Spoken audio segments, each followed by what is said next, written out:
Sid Bremer, and I want to welcome you all to the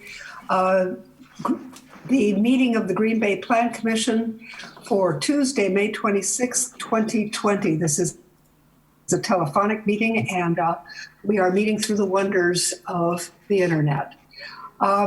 We begin with a roll call. Kevin Vonk has already explained that our chair, Tim Gilbert, is unable to join us. My name is Sid Bremer, and I'm the vice chair. Alder Veronica Corpus-Dax. Present. Commissioner Lisa Hanson. Present. Commissioner Jacob Miller. Present. And Commissioner Randall Petrosky. Present. Okay. May I have a motion to approve the agenda for this meeting on May 26th? So moved. I think that was Alder Corpus-Dax. Second from Lisa. And second from Commissioner Lisa Hanson. All those in favor, please raise your hands. Aye. Anybody opposed? Okay, the agenda is approved. Kevin, I have a little set of 6 pictures up here, but my screen is taken up otherwise by the agenda for the Plan Commission. I don't know if that's there, that's more like it. So I can see y'all. We also need a motion to approve the minutes of the May 11th meeting of the Plan Commission. So moved. Lisa Hanson. Thank you, Commissioner Hanson. A second? Alder Corpus-Dax. Thank you, Alder Corpus-Dax. I would like to propose, no, I thought I had some changes, but they aren't necessary at all. I take that all back. All those in favor of approving those minutes? Aye. Hands will work. And I'm seeing hands for all of us. Anybody opposed? Okay, the minutes are approved unanimously.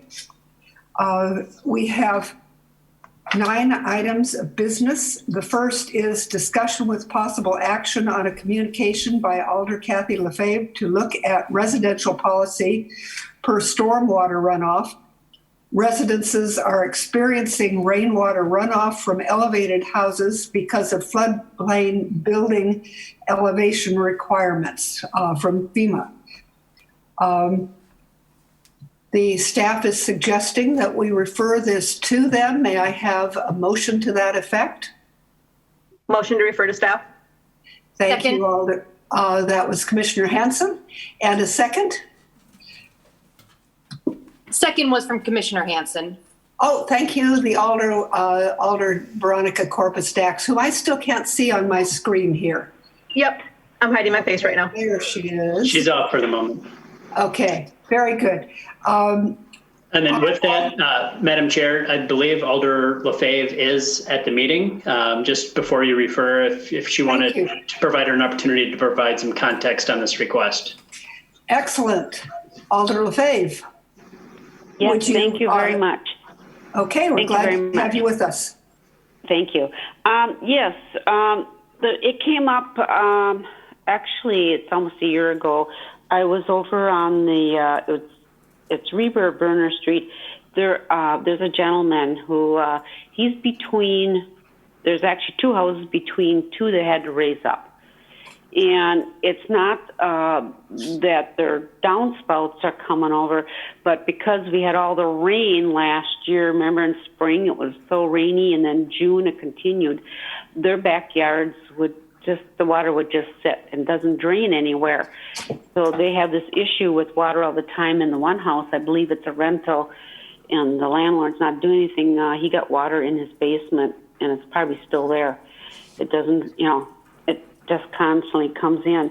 So that's the reason I brought this up, because I thought there was something put in place that would, you had to mitigate any runoff of your property. And with talking to inspection staff, I guess there is no requirement even for your downspouts to be someone down the road on Lakeside told me that he was required by inspection to connect his downspouts into the storm sewer.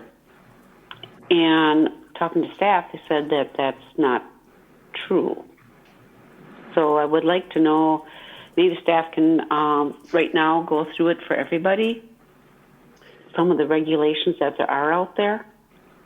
Would you have any objection to giving the staff some time to research that and bring it back to us in August? Sure, that'd be okay too.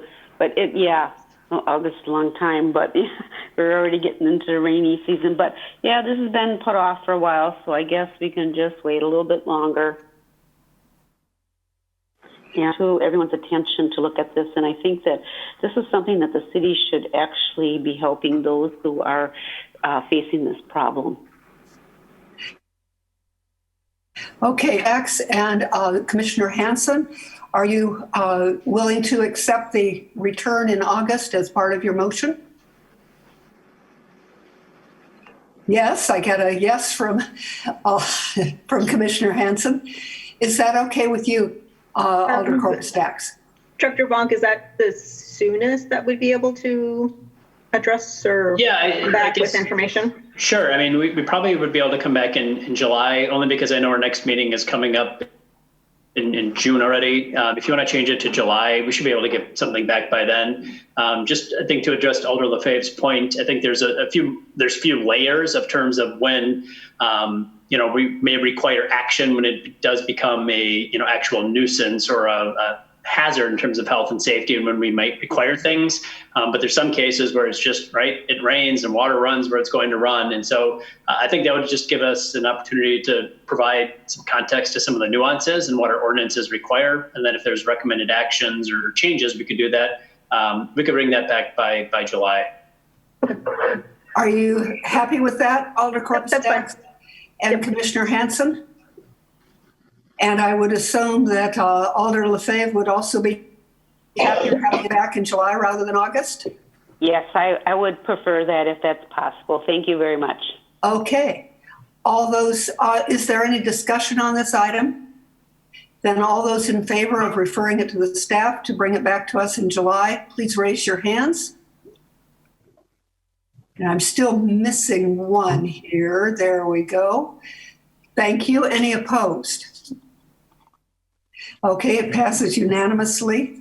Item number 2, and thank you very much for bringing this to us, Alder Lefebvre. And thank you very much for hearing me out. You're very welcome. Item number 2 is discussion with possible action regarding a communication from Alder Mark Stoyer to look at the feasibility and various site locations of a virtual drive-in theater performing arts venue, as is being done in numerous other locations. And the staff has recommended that we staff for further review and return it in June. Do we have a motion to that effect? Can we, Madam Chair, can we have Alder Stoyer provide any additional information? Excellent. We'll do that. And I'm not able to see on the screen here, Kevin, so you're going to need to help me as best we can. I know I saw Alder Stoyer. Yep. Alder Stoyer is here and he's available to speak. Very good. Well, thank you. Well, thank you, Madam Chair. Indeed. I was corrected a little bit by one of the alders mentioning that a virtual drive-in, that would be virtual, would defeat the purpose of a drive-in theater. So virtual is a word that would be more computer generated, et cetera. But with that being said, during this time, this pandemic, there have been numerous music venues, theaters, different places that are hurting for activity. And they've been cropping up in different areas. There are some drive-in theaters that still exist. Green Bay had several, but as far as I know, there are no more drive-in theaters. But they are popping up in different areas as long as you have a portable projector, a Bluetooth speakers. You pick a movie and then you can drive up and watch, and you can do it on the side of a building. You could do it, you could pop up a screen somewhere. I know that some of the neighborhood associations have done that in the past. I'm just looking at opportunities for something like this to come up, and depending how long this pandemic goes on for, this might be, we might be thinking about this for the next 6-8 months or longer. So I'm going to be looking at my iPhone because there were a number of places in the area. There's the Skyway Drive-In up in Door County. There's a place called Get Real De Pierce Cinema. I think that's indoor. Field of Scenes is out off of 41 toward Wrightstown, and that's cinema with pizza, beer, and mini golf. There's a Get Real Chilton Twilight Drive-In Theater in Chilton, a Fly-In Theater in Oshkosh, Big Sky Twin Drive-In Theater northwest of Madison. There's a couple toward Milwaukee. So they're out there, they're cropping up. And a friend of mine who is involved in music said, it'd be nice to have a drive-in theater or something that we could do something. So I just brought it forward for discussion and see if anybody's interested in pursuing this. And I agree that it should go back to staff. And I'm more than willing to chime in and give my thoughts on this as well, so I can share that with staff. So. Very good. And do I understand that your intention is to be looking at drive-in theaters and virtual performing arts venues? Well, when you say virtual, I guess. I don't know if that's the correct pronunciation or description of that word. Okay. But it would be entertainment. It could be movies, it could be music. And if you Google and go out there on the internet, I mean, there's all sorts of performers that are doing small concerts or in-house concerts, different things, small gatherings. And it all depends on, the governor's directives, even though that's off to the side now too. And things seem to be changing daily on this. So it's a little hard to kind of keep up with how we're supposed to be living our lives at times. So, okay. So that's it. I'm just, I'm looking at, it could be music, it could be film, performance art, anything that could be shown or performed. Okay, thank you. Again, the staff has recommended that we refer this to staff and to report back to us at the June meeting for discussion and possible action. May we have a motion to that effect? I think Alder Corpus Dax was already there. Yep. So moved. And a second? My great team of Corpus Dax and Hanson, we've got it again. All those in favor, please raise your hands. I can actually see you all now. That's great. Any opposed? Thank you. That motion passes unanimously, and the matter is referred to the staff to return to us for discussion and action at our meeting in July. No, in June. The next item number 3, as well as item number 6, as well as items number 5 and 7, are for public hearings in advance of consideration with possible action on the issues that they raise. Director Vonk, is it okay if I just read the directions once on the public hearings? Yes, that would be acceptable as notice for all of the hearings. Very good. Thank you all. This will allow us to move forward a little more quickly. This enables the commission to know areas of public concern on each item before we begin our deliberations on its specifics, even though there will also be opportunity during the discussion and possible action item for people to speak. But we want you to know that each of these public hearings has been properly posted, and public notification has been published twice in the Green Bay Press Gazette. The Plan Commission is interested in hearing public comments on the subject agenda items. We invite your comments and ask that after your name has been called by Director Vonk, you state please your address, whether you represent a group or association, whether you favor, oppose, or are only providing information in the matter, and then offer us your comments or concerns. We also ask that you confine your testimony in each case to facts related to the proposal at hand and avoid repetitive testimony. You must be recognized by the Plan Commission in order to speak, and please address your comments to the chair. We will now open the public hearing.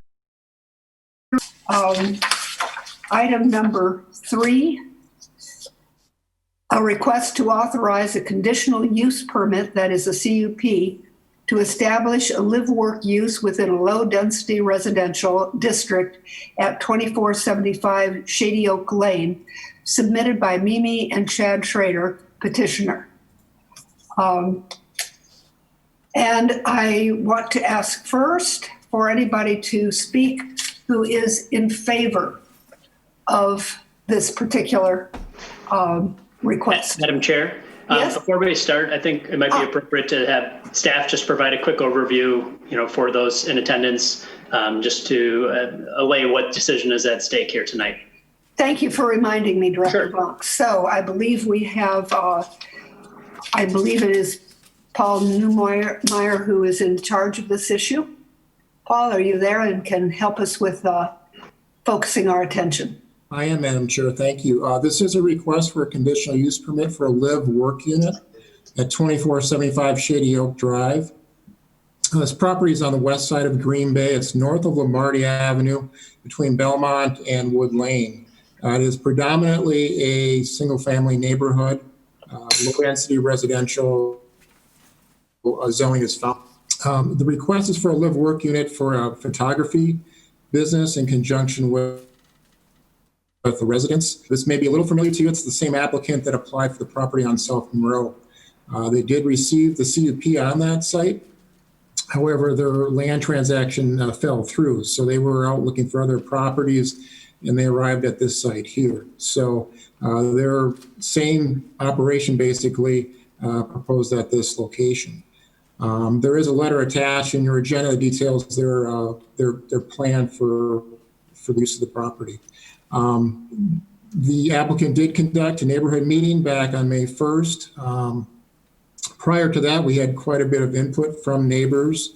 And since that time, we've had quite a bit of input from property owners. So you may hear from them in the public hearing. That's all staff has to offer at this point. Thank you, Mr. Newmeyer. Okay, now I will ask for anybody to speak. Indicate by clicking on the raise your chat or raise your hand piece of this puzzle if you are in favor of this particular proposal and wish to speak to it. And I'll leave it to Director Vonk to please recognize people. Sure. I believe the applicants are here if they wanted to provide any words first just about the proposed project itself. So I think Chad and Mimi. Yep, and Mimi. So I'll unmute you. There. Be available to speak. Thank you for coming back and helping us with this again. Please. Thank you. We were proposing doing the same thing at the 2475 Shady Oak as we were on South Monroe. We are basically a small business wanting to conduct our business. As maybe some of you remember, my building burned down last spring, and I have been looking for another replacement since then and have been renting from other photographers for the last over the calendar year. That can be confusing for my clients, obviously, as well as for myself, but we're hoping to just kind of lock it in and have it just be the permanent address. Again, small business. I don't have any employees since the fire of last year. That could possibly change with maybe one part-time, maybe two, but nothing more than that. We've checked with the requirements of a live work, and so the driveway is long enough for an additional car or two. Hours would be limited to possibly maybe 2 to 3 appointments a day, 2 to 3 cars a day, maybe just 2 or 3 days a week. And depending on the time of year, there would probably be 0 because first and second quarter are far than the third and fourth quarter. 50% of my photo sessions are actually off-site. So whether that be at a corporation or a family's home or a city park. So with those numbers that I am mentioning, that would also be part of that 50%. So it would probably be even less, but I just want to make sure that I'm being honest with everybody about the possibility. When we had our neighborhood meeting, there were some neighbors that were concerned about their property values going down because of a home-based business being in the neighborhood, but there were also people that were concerned that their property taxes would go up. I don't really think that the business in the home would change the property values from a property taxes purposes at all. It's typically the sale price of a home that would change that for somebody. If your general area goes up in value. But the business pays property taxes and has for 23 years plus, and we personally pay taxes. One of the other concerns was, I guess, whether the business would go so big that I would construct a large building or something, and that is just never going to happen. If it got so big, then we would be in a commercial sized building. But right now, I don't need that much square feet to be in a commercial sized building. There would not be any surprises because the city does regulate whether I can have signage, the amount of square footage I can actually use in my home for this. So it's not something that I can make decisions on. That's all regulated by you guys. So I think that kind of covers everything that I wanted to say, because I know that there are neighbors that don't want me there, and we're gonna do the best that we can. And I just would really like to get this settled. It would just be good to finally have some finality. Thank you. Thank you, Ms. Schrader. Is there anybody else here to speak in favor of this proposal? And I see a hand up from Ed Rudd. Kevin, can you? Yep, there he's we go. ready to, Ed Rudd is available to speak. Oh, Please. He's got muted. Hold Whoops. on. All right. There we go. I was a little early to this. I'm opposed to it, so I'll wait. Oh, okay. If we could ask you then please to wait. I'm following a required series here. Anybody wishing to speak in favor? Director Vonk, are you seeing anyone? I do not see any hands. I do not see any more hands at this time. Okay, then, Mr. Rudd, it goes back to you, sir, because I now ask for anybody who wishes to speak in opposition, please. Thank you. My name is Ed Rudd. I live at 2468 Ironwood, which is directly behind this property in question. First part, as far as a public meeting, neighborhood meeting, I was never invited or asked to go to any such neighborhood meeting. And I think with our property lines adjoined, I think I should have been involved in that.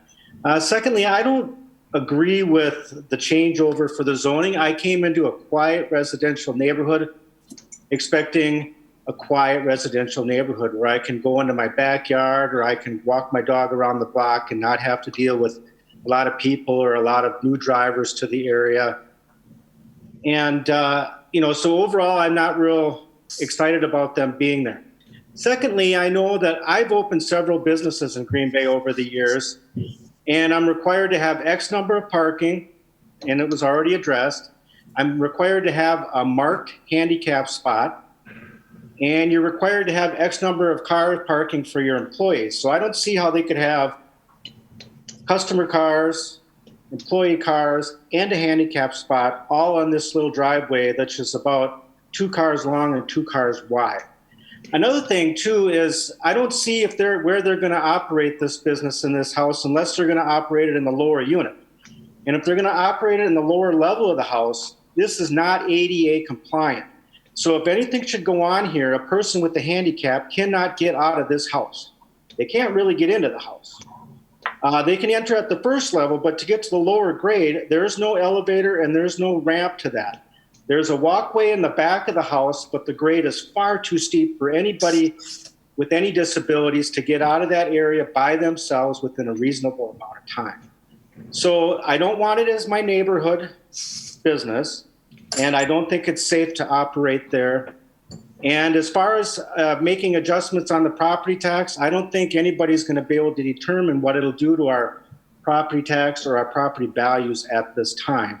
Again, I've been involved in several commercial businesses, and there's many variables. And I don't think the neighbors want to have it next door to them. We don't think they want to affect their property value, and so on. So I just, again, to just bring it up at the end, I don't think I want the traffic here, and I don't think I want this directly behind my house where I look out my sunroom and see somebody having a photo shoot 45 or 55 feet from my back of my house. Okay, I'm good. Thank you. Thank you, Mr. Rudd. Any other wishing to speak in opposition? Alder Vanderleest, I just want to. Yes, Alder Vanderleest, please.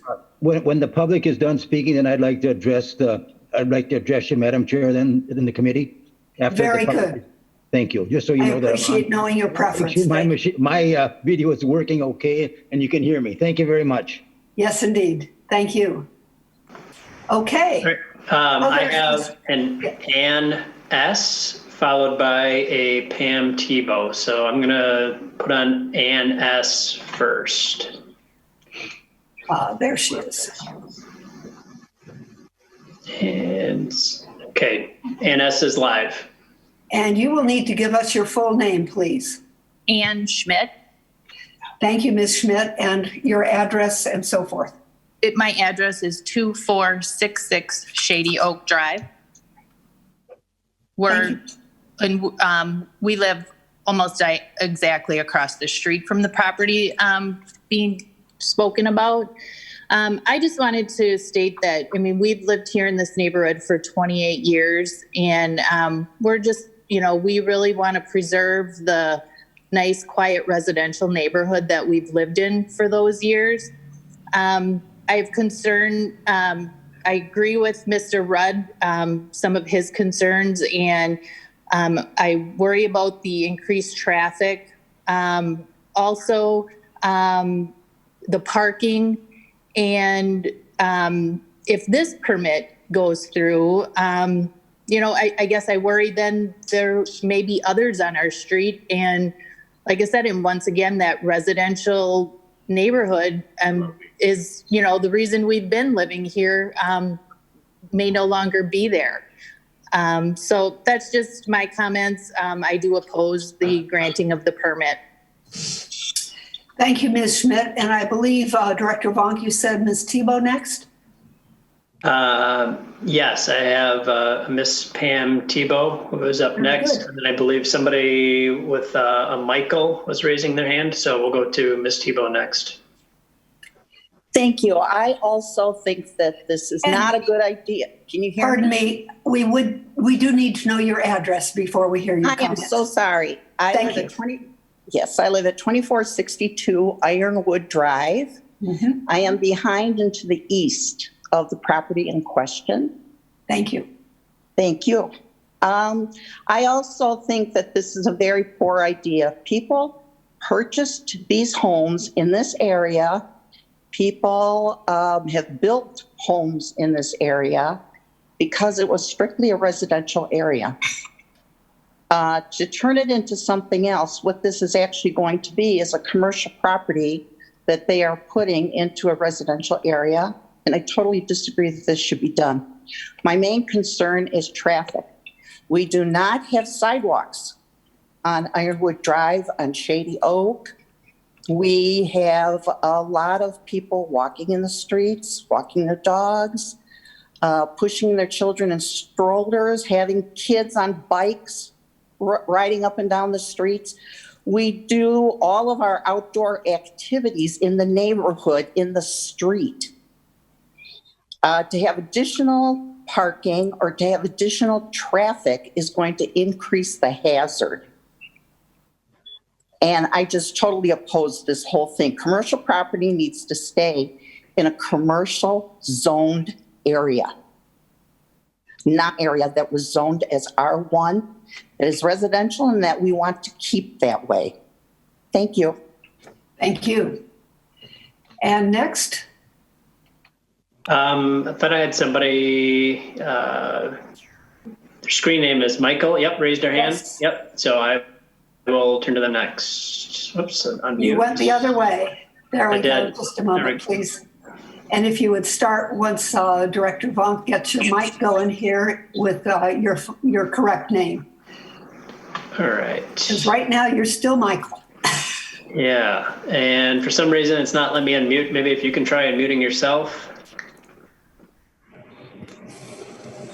There. Okay, please. I am Maxine Olson, and Michael is sitting right beside me. I live at 1921 Evans Court, and I have lived here for 31 years. I did send a letter to the Planning Commission that was dated the 22nd of May, and perhaps it hasn't reached City Hall yet, but I'm going to read that letter because it's signed by other people in our court. It says, Green Bay Planning Commission, it was brought to our attention by a neighbor that the Planning Commission is considering a zoning change to a residence on Shady Oak, which would allow an in-home business to operate with clients. We're against any zoning changes that would allow an in-home business with clients coming to a home in our neighborhood. We are neighbors who live in the neighborhood. We chose our property because it was zoned residential. It was quiet, without traffic. Shady Oak does connect with the small street of Evans Court. So this, and I'm adding this to the letter here, just to give you a description. Shady Oak comes into the cul-de-sac, and so there's a lot of turnaround there. And then I'll go back to the letter. A business which has clients coming to a home creates extra traffic and danger for children and adults in the neighborhood. This type of zoning change, we feel, would lower property values to the homes in the neighborhood. And while COVID-19 is a present health issue, it's not going to be resolved in the real near future. Extra people coming into the neighborhood for a business is a health risk. Please vote to keep this neighborhood zoned as residential only. And it's signed by Michael and Maxine Olson, 1921 Evans Court, Miriam and Jeremy Nelson, 1921 Evans Court, Mike and Susan Brenwall, 1932 Evans Court, Chris and Cheryl Williams, 1924 Evans Court, Kathy and Steve Johnson, 1920 Evans Court, and Patrick and Jill Zelzer, 3296 Shady Oak Drive. Their driveway and backyard abuts the court, and so that is why it affects Evans Court. So thank you for letting us speak. Thank you very much. And Director Vonk, do we have others who wish to speak in opposition to this item? If you would show your hands, raise your hands. I have Miss Jean Eastman is up next. Very good. And we're still trying there. Your mic is now off. And thank you very much, Ms. Eastman. Hello. Yes. I'm the trustee to the property just east next door to the place that we're talking about. And the address is 2465 Shady Oak Drive. It's under the Viola Vonk's Survivors Trust. We are also in the process of selling our home, and this is not good for our prospects. The stigma of having a business next door will impact our home's value and impede our ability to sell. Just having this going on is affecting our sale. Interested buyers that like our home and are possibly comparing ours with other homes have to factor this in. And it pushes us out of the competition with the comparable homes in the market. I'm totally opposed to this. My mom enjoyed this neighborhood for 30 years. We sat in the backyard on that deck and enjoyed the quiet and peacefulness. I just don't see that continuing for future owners. And I just don't think it's right. Like many had said, it will impede the peacefulness and quiet of this residential neighborhood that's been enjoyed for many years. And most importantly, this is not good for our property values, nor the saleability of our homes. Thank you. Thank you, Mrs. Eastman. And Director Vonk, do you see anybody else who wishes to speak in opposition? I see one. Yep, Ms. Carrie Anderson. Yes, we're trying to get your mic off here, Ms. Anderson, and here we are. Please, starting with your address. Hi, 462 Ironwood Drive. I'm the owner. It's in a lifetime estate. The house is for my mother who lives. And I am opposed to this permit. I'm too afraid that it's going to increase traffic. It's a lovely, beautiful, quiet neighborhood, and I just would to enjoy the rest, of her days there, having it be quiet and safe. I don't want increased traffic. I worry about all the walkers and the kids that bike around, and I just really feel that a business should not be allowed in the neighborhood. Thank you. Thank you very much, Ms. Anderson. Is there anyone else who wishes to speak in opposition?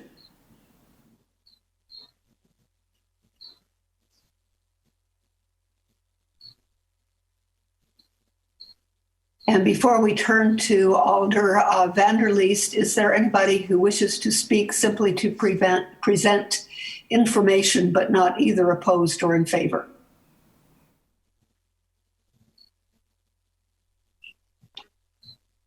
I do not see anyone. Okay. I got a question. Okay, and we will be having a discussion and action on this item next on our agenda. Do you want to save your question till then or ask it now, Alder Steuer?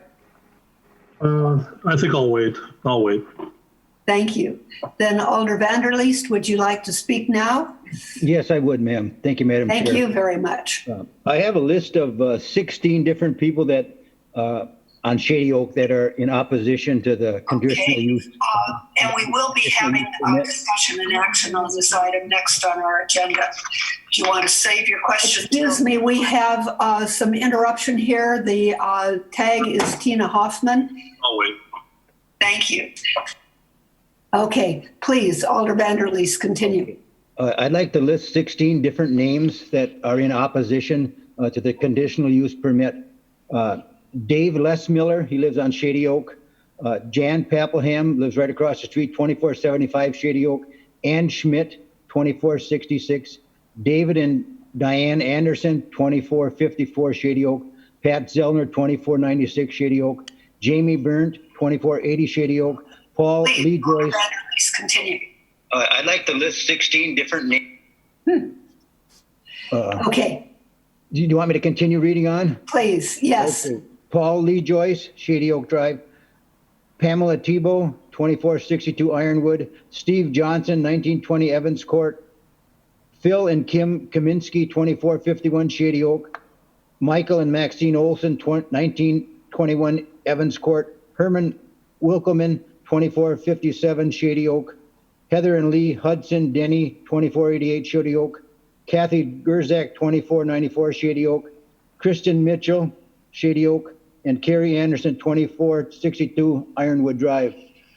Also, the realtor that's trying to sell the home next to 2475 has expressed to me that a lot of her clients do not want to, make a commitment because they don't want to really move next to a small business in the home. In other words, they oppose it. The realtor that's representing Miss Eastman, they called me and mentioned that they don't want to, it's stopping the sale of their home, so they're not in support of it as well.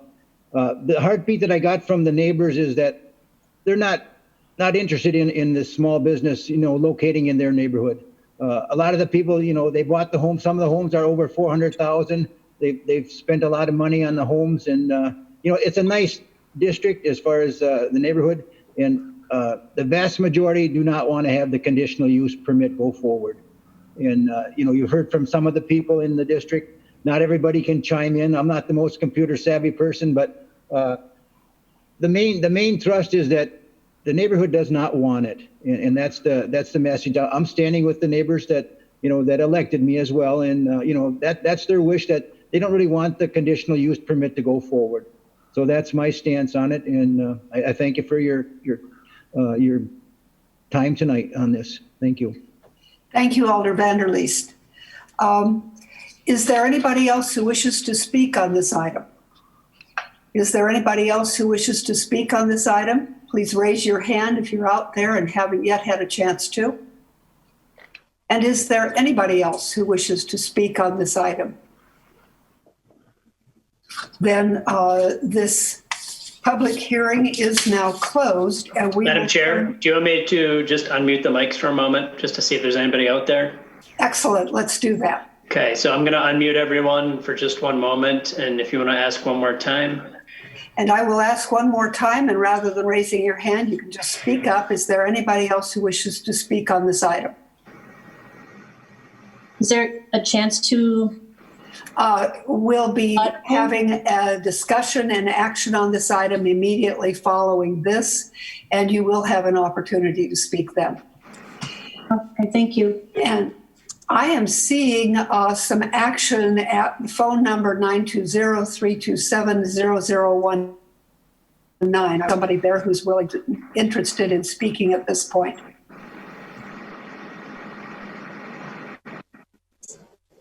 It seems to be unmuted. But I have a question can I ask a question of the owners, because I was not able to attend the neighborhood meeting? I'm afraid you're welcome to raise your concern. Yes, and it's Kristen Mitchell, I believe. Yes. My name is Kristen Mitchell. I live at 2492 Shady Oak Drive. A corner of our property was within the circle, but we did not receive a letter from the city. My question is that I think the letter that went out stated that the business would be conducted in the home, but I'm assuming that you're going to be taking photographs outside as well as inside of the home? And we won't ask the applicants to respond to your question now, but I'm sure when we reach our discussion and action on the item, they will respond to that. Okay, thank you very much, Chairperson. Indeed, thank you, Ms. Mitchell. Anybody else? The mics have been muted again. We have Alder Gerlach. Alder Gerlach, thank you. Thank you. I have a few questions, and I understand that we're not going to do a back and forth and get answers, but I would just like to ask a few or put these questions out there. First of all, and you understand I am the new alder, so I have very little background and I'm just learning, but it just so happens that I was in the city council meeting, the common council meeting, when this business was approved to go ahead and start operating on a Monroe Street property. I remember that well. I remember the conversation and the discussion. I happened to be sitting next to this photographer. I was just an ordinary citizen at the common council meeting. And so one thing I would like to know is what progress has she made? What has happened with this prior approved business in a different part of town? And, is it up and running? And, what's the status? I'm also interested in being very clear on how many photo shoots she plans to do a day or in a typical week in this property. I listen to people, and I'm getting the impression that people see this as a lot of cars coming and going and people constantly in and out of the house. And I just think that perhaps the wrong impression is being made. I wonder how many people will be coming on a typical day to have their picture taken. She did say, I believe, that this would be only 50% of her business, that the other 50% would be off-site. So I just, as a homeowner, I can understand that feeling of, hey, wait a minute, this is my neighborhood. I've been here a long time and I don't want a business here. But I'm afraid that this particular business might be getting lumped in with a store or, a lot of foot traffic. And I suspect that it might actually enhance the neighborhood. I remember the prior property that she was asking to work at as a photographer, and it was approved. She did say she'd be making some improvements to the yard because she will do some photo shoots outside. So those are questions in my mind. I will tell you, in my other job, not being an alder, but as a communication consultant, I do spend a lot of time listening to community leaders, business leaders, nonprofit leaders in the Green Bay area, talking about the need to have a vibrant economy and to have variety and to grow and develop. And I just hope that we're giving this an open mind and really thinking about whether this might be a good thing for the neighborhood rather than a bad thing. And my final question is, I wonder if staff has advice on this or an opinion. And now I will be quiet. Thank you very much. Thank you so much, Alder Gerlach. And is there anybody else who wishes to speak on this issue? I'm seeing some action at a phone, 920-265-1210, and the microphone is open there if you wish to speak as part of the public hearing. Hello? Yes, if you would identify yourself, please, with your name and address. My name is Bonnie Van Agren, and I sent a letter to Paul Newmeyer for the Plan Commission, and I was I had the understanding that it was going to be read at the meeting, and I was just surprised that it was not read. We are not yet at the discussion and action stage of considering this application. But if that is the request you made of Mr. Newmeyer, I'm sure he will honor it. Okay, thank you. Thank you very much. And is there anybody else who wishes to speak on this item? And I see, I'm sorry, I've only have the first name here. Mr. Olson, is that correct? Can we have that mic opened, Director Vonk? The Michael mic. Yeah, open. Okay, please. Okay. I guess I just have a rhetorical question. And the question is, how can the planning committee vote to approve a request that everything I've heard tonight and everything I've heard in my neighborhood is the only folks that are for it are the people who applied for it, and everyone else in the neighborhood is against it? So I would be surprised and shocked and dismayed if you decided to approve this in your committee. Thank you. Thank you for sharing your opinion. And anybody else who wishes to speak on this matter? And I see Mr. Rudd, you have spoken already. If you wouldn't mind, Mr. Rudd, waiting until we're at the discussion and action stage on this item, I'd appreciate it, and we'll recognize you then. Anybody else? Is there anybody else who wishes to speak on this matter? Then I will call the public hearing closed, and we will turn to item number 4 on the agenda, which should come as no surprise to anybody. It's consideration with possible action on the request to authorize a conditional use permit, a CUP, to establish a live-work use within a low-density residential district at 2475 Shady Oak Lane, submitted by Mimi and Chad Schrader, petitioner. And I would ask, first of all, Mr. Newmeyer, if you would be so good as to tell us anything else the staff thinks it's important for us to keep in mind as we consider this. And I trust that you'll also be reading the letter from Ms. Mitchell. Thank you, Madam Chair. There are a few things I could add.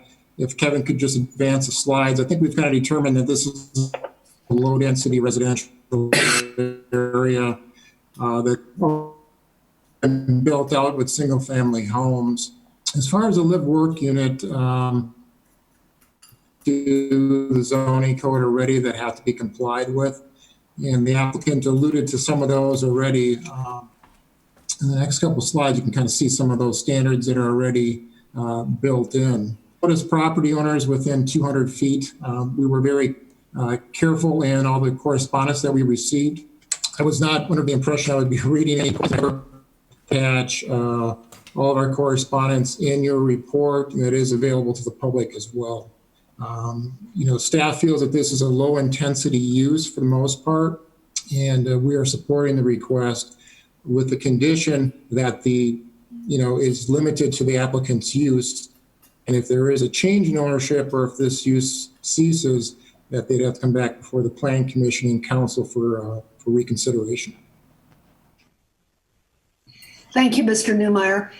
What we will be doing next is offering the commission, as well as the alders who are in attendance, the opportunity to ask Mr. Newmeyer and Director Vonk or any other staff members here any questions they have. And I would start that off with the admission that we're talking about live-work use, and that there are specific requirements for that. And I wonder, Mr. Newmeyer, if you could share what the requirements are for parking, for ADA accessibility, and for signage. Signage is not permitted. This is a low-density residential district, so no signs are permitted outside of your address, basically. This is a residential property. It's not a commercial property, so ADA requirements as far as parking are not required. It's for a single-family home, but those are 2 spaces per dwelling unit. Okay. Other commissioners or alders that would like to ask Mr. Newmeyer something? Commissioner Hanson. Oh, we need to open your mic first. Sorry. I think you just asked a couple questions that I had, but I can certainly understand the residents in this area being very worried, because it sounds like they think that this is going to be a commercial property and a commercial business. So just for clarification, this isn't changing the zoning. It's still staying residential, but it's a conditional use permit for this person who lives here, and it resides with this person. It doesn't stay with the property, correct? Correct. Additional approval that staff is recommending, yes. And this was just a side thought. I'm not sure that this is a question you can answer, but the one woman was bringing up that they were having problems selling the property next door. And I guess is that something that needs to be disclosed by a realtor? Because I've never, in all the properties that I've purchased, never learned anything about properties next door ahead of time. And I didn't know if that was something that realtors need to disclose, because I don't understand how they would even have that, know that. Mr. Newmeyer or Director Vonk, do you have a response to that? I'm not sure either. It's usually the zoning that's disclosed, and the zoning is not changing in this case. It's simply a conditional use permit. Okay.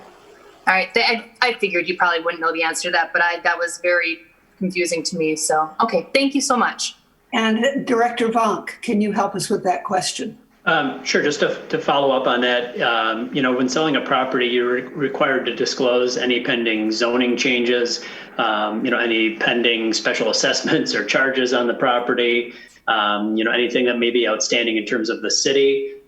With that, it doesn't preclude any realtor, any individual from, contacting our office or looking through our public records.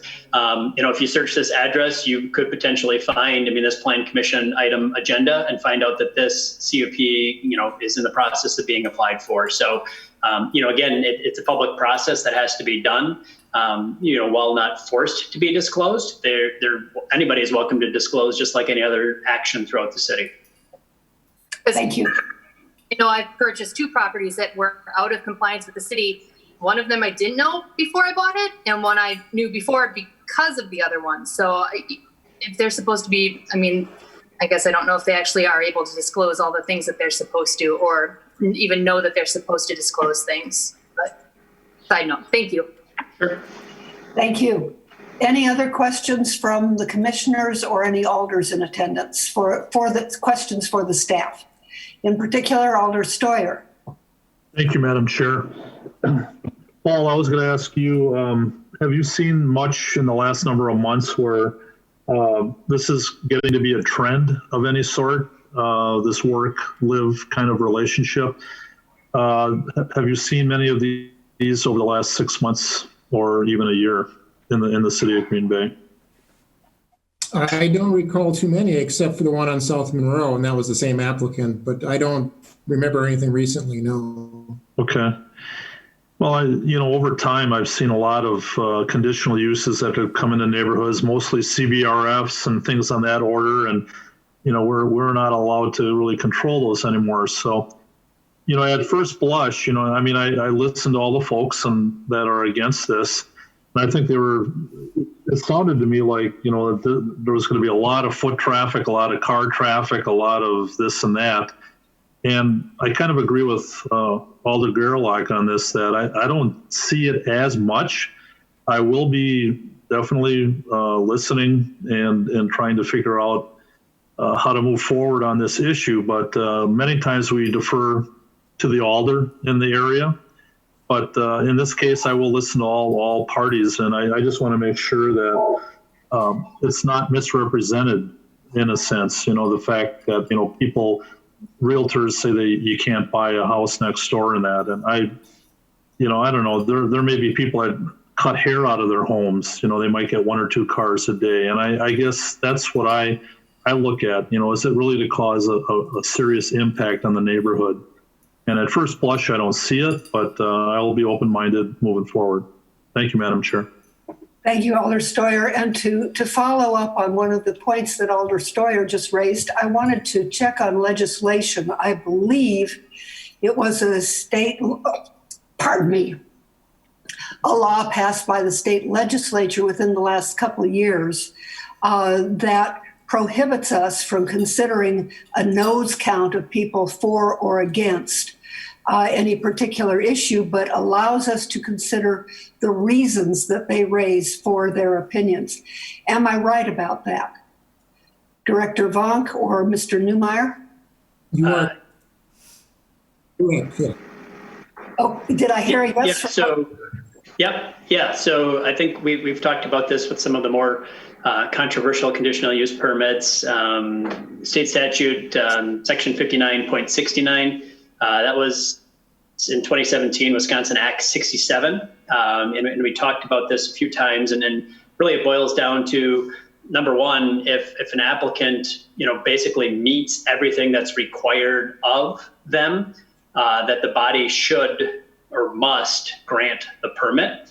And in terms of taking testimony, it has to be, any denial has to be based on substantial evidence, facts. And unfortunately, it took away the ability to, listen in a sense to neighbors' concerns unless those concerns were brought up with factual evidence. And then with that, it still allows for conditions which we are imposing, but they have to be done that are reasonable and to the extent practicable. And so I think, the challenge is, and then look, it's not singling out this property. We deal with it all across the city from all types of different CUPs.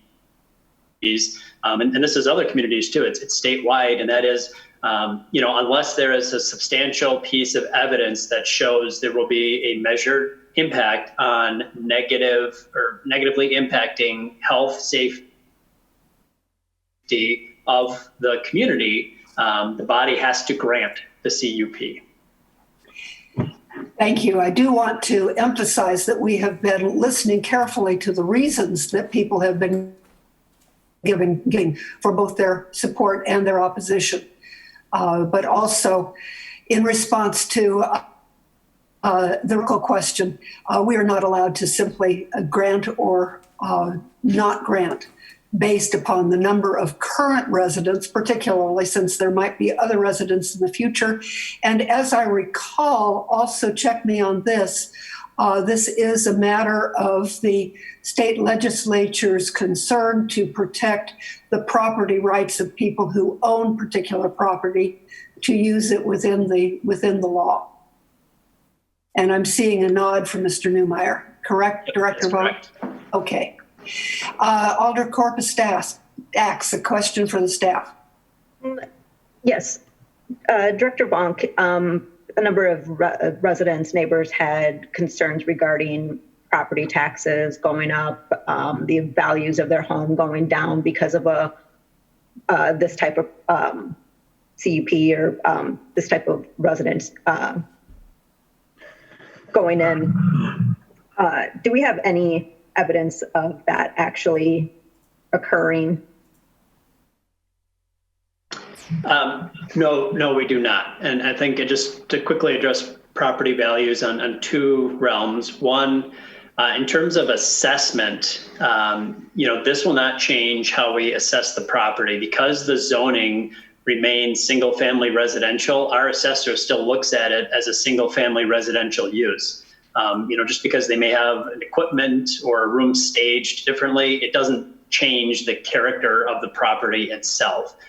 The only way that it would change is if they put on, let's say, an addition to the home or made other improvements.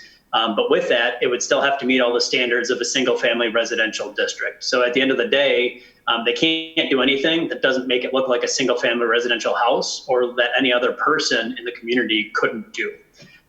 Then in terms of sales, what it means is, look, at the end of the day, single family homes sell for what a single family home just like it looked like, or had the same characteristics, same things of that. When you look at comps, this, again, it's a moot point because I think the CUP is for this particular owner. So that doesn't come with the property. The next property owner does not get this piece of entitlement with it. And so it's a moot point in terms of the comps on the value. So, we do have others, throughout the community, but, there's been no really measured impact on either assessment or sales value. Thank you. Any other questions from the commissioners or alders? I do want to double check my memory here because I don't have the papers in front of me with our television, our Zoom arrangement. As I recall, the person who is interested in selling the property is the child of a gentleman who has lived there and has run a financial advising and insurance business from his home, previously from that location. Do I recall that correctly, Mr. Newmeyer? I don't know that I can confirm that, but I've heard that as a rumor, yes. Okay. Are other people?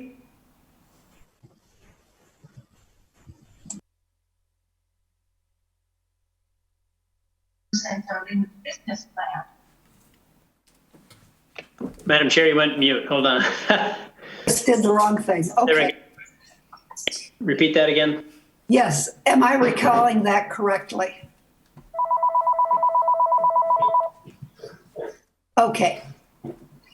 And I see we do have some response from other people, but at this point we can only hear from alders and commissioners. Are there any others of those who wish to ask a question of the staff? And yes, Alder Vanderleest. After you make your decision tonight, does this still have to be approved by the city council? That's for Dr. Vonk? Yes. Yes, it does. Okay, that's fine. All of our decisions are recommendations to the city council. Okay. Correct. And I do note that Alder Gerlach asked a question about what happened to the previous arrangement on South Monroe Street, and wonder if we have any information that can be provided by the staff there. Or is that something we had better ask the applicants? Yeah, I can't offer any guidance on that. That'd be for the applicant. Thank you. Any other questions for staff? Yes, Alder Steuer. Thank you, Madam Chair. Director Vonk, I just want you to clarify again. You were talking about, the state and CUP approvals. So I just want to get this in my mind's eye. You mentioned that, there are a lot of citizens that have been against this particular element, this particular agenda item, but you're saying that the state precludes that? Are you saying that if there are no distinct opposition points to this, that you're feeling that it should go forward? I just need some clarification on that. Sure. Again, if you want some deep reading in the state statutes, it's section 59, sub 69. Or you can look at in 2017, the legislature passed Wisconsin Act 67. You could also probably talk to Planner Buck on this. He did some extensive research on what that meant. And really what it did, it's a case of state preemption, and basically told local bodies what they could or could not do when it comes to land use, and in particular what they could or could not do when it came to issuing conditional use permits. And it basically said, all right, you as a body have to issue the CUP if the applicant checks all the boxes in terms of everything is conforming, they do everything you ask them to do on that CUP. You have to give it to them unless there is substantial documented evidence that there will be a negative impact on health or safety. And so that has to be based not just, I think, as Chair Bremer had talked about, it's not just a head count or vote count in terms of popularity. There has to actually be provided some substantial evidence that this will have a negative impact. And so whether that's the evidence, showing a dramatic increase in traffic, a dramatic increase in light, sound, other types of pollution, those types of things, unless there's some documented evidence, which again is tough because you don't know what you don't know until it happens. And so it makes it hard to do that. But basically that is the place that the state put us in and put every other community in here. So I guess my question would be then, if let's just say this was approved and it went forward, and there could be possible litigation or other things that come forward. I don't know. I'm just looking at this down the road. What are the cause and effects of this if it is approved, or if it isn't approved? Sure. Two things without, we don't have counsel here. And so I just want to be careful. I think, and this is ultimately up to the city council to decide, but if the city council were to, deny the permit, and they would have to deny it based on, they'd have to cite the evidence on which the reasoning in which they were denying that permit. The applicant could potentially challenge that, but that's a process that would have to unfold. I think the other way is if the council approved the permit, again, I think it's very clear these are conditional uses. And so if it could be demonstrated that the applicant was out of compliance with it, was not abiding by the conditions that were placed, including there's things that are very specific on what you can do and can't do with a home-based business. We could come back, somebody could complain, we can make a recommendation to council to revoke the permit. Okay. Well, all I heard so far today was the citizens that were against it. It was more verbal than anything else. There was no documentation behind it. So like I said, it's kind of a catch-22 because how do you find out about the traffic that's coming through until it happens? So it's a difficult situation. So I will keep an open mind, and that's all I have right now. Thank you, Madam Chair. As a matter of history, the commission has generally taken into account reasons that are offered by people who speak both in favor and in opposition to various matters. And Director Vonk just mentioned reasoning as well. So it doesn't have to be a formal traffic study. We have the information from our applicants as to how many people they expect to have at their home for purposes of using the photographic studio. That allows us then to take as a matter of fact the level of traffic increase that would occur. That is simply an example. Sure. And I think just to illustrate one more point on that, I think, we have made clear in our code what you can and cannot do in a home-based business. And I think, specific things by limiting like the space it can actually occupy and be part of a home. You can't convert a whole single family house into office uses. I mean, you're capped at a percentage. And by that, no matter like what the specific business is, there's certain expectations or certain limits on what that business could potentially do. And at the end of the day, if you were in the neighborhood, you, again, especially with no signage, you would not be able to tell which home had a home-based business and which one did not. That is the intent of the ordinance or those rules that we have in place, is to really protect, I guess, the majority or the predominant use of single-family residential in those areas. This allows for some flexibility to have that business, but it's done so in a way to put some constraints on how big that business could actually be or operate. Thank you. And Mr. Buck, would you want to add anything to what we have discussed so far about the legislative limitations we have? No, I think Kevin did a great job of summarizing them. That is exactly what happened. They did basically said opinion cannot be used to deny or approve. Thank you very much. Alder Gerlach, any questions for the staff? I have one, sorry. I guess I'm unmuted. I have just one final question, please. It seems to me, and I want to be really clear on this because I know I'm speaking in opposition to a lot of opinions. So Director Vonk, I want you to please lay out clearly what is the recourse for neighbors if this is granted and they find out it didn't work the way they were promised it would work and they are unhappy. What can they do? Thank you. Sure. So we maintain within our department our housing and zoning inspection. And so, right, traditionally, that's things you deal with property appearance, but that also deals with compliance of zoning issues.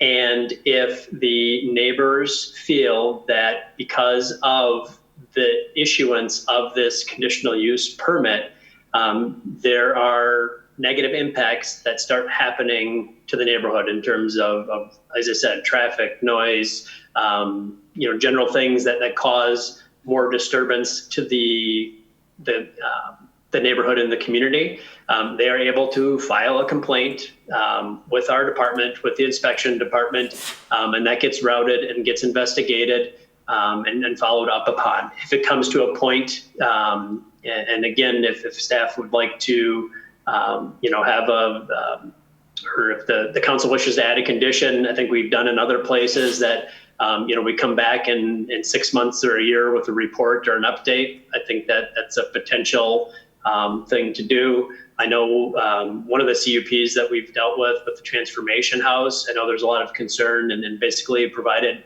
for some discretion in terms of myself, the zoning administrator, plan commission to bring it back to review it if there were concerns. I don't know if we necessarily need to formalize it like that because there is a path in terms of following up on these things. And what we need to do then is if there's evidence that says, yes, because of this particular use, there are negative either one, they're in violation of some of the conditions that were set. They're not operating like the zoning code allows or the CUP allows. There's a process then that you could take to this body and then recommend to council that that CUP get revoked. And again, I mean, there'd be a process just like this. I think in some cases you have to look at, it's because of the CUP itself. It's not because, and I think we deal with this in other areas. We have residents, who may just have a lot of vehicles, and they don't have a business in their home, but they have 8 vehicles, or they have, a lot of people living in the dwelling, and just they generate themselves a lot of traffic. And so, you have to look, and the evidence that we look at is the impact of actually having this CUP would be the reason that, negative externalities that didn't happen before now are happening. And that would be a reason then for council to, potentially revoke the CUP. So I just want to say it's overall, I think it's tough, what the state imposed upon us, and in terms of being a fan of local control, and then making those land use decisions. What they were trying to do is just kind of balance out. Look, if you say in your ordinance and your code that if you do these things, you should be able to get approval to do it.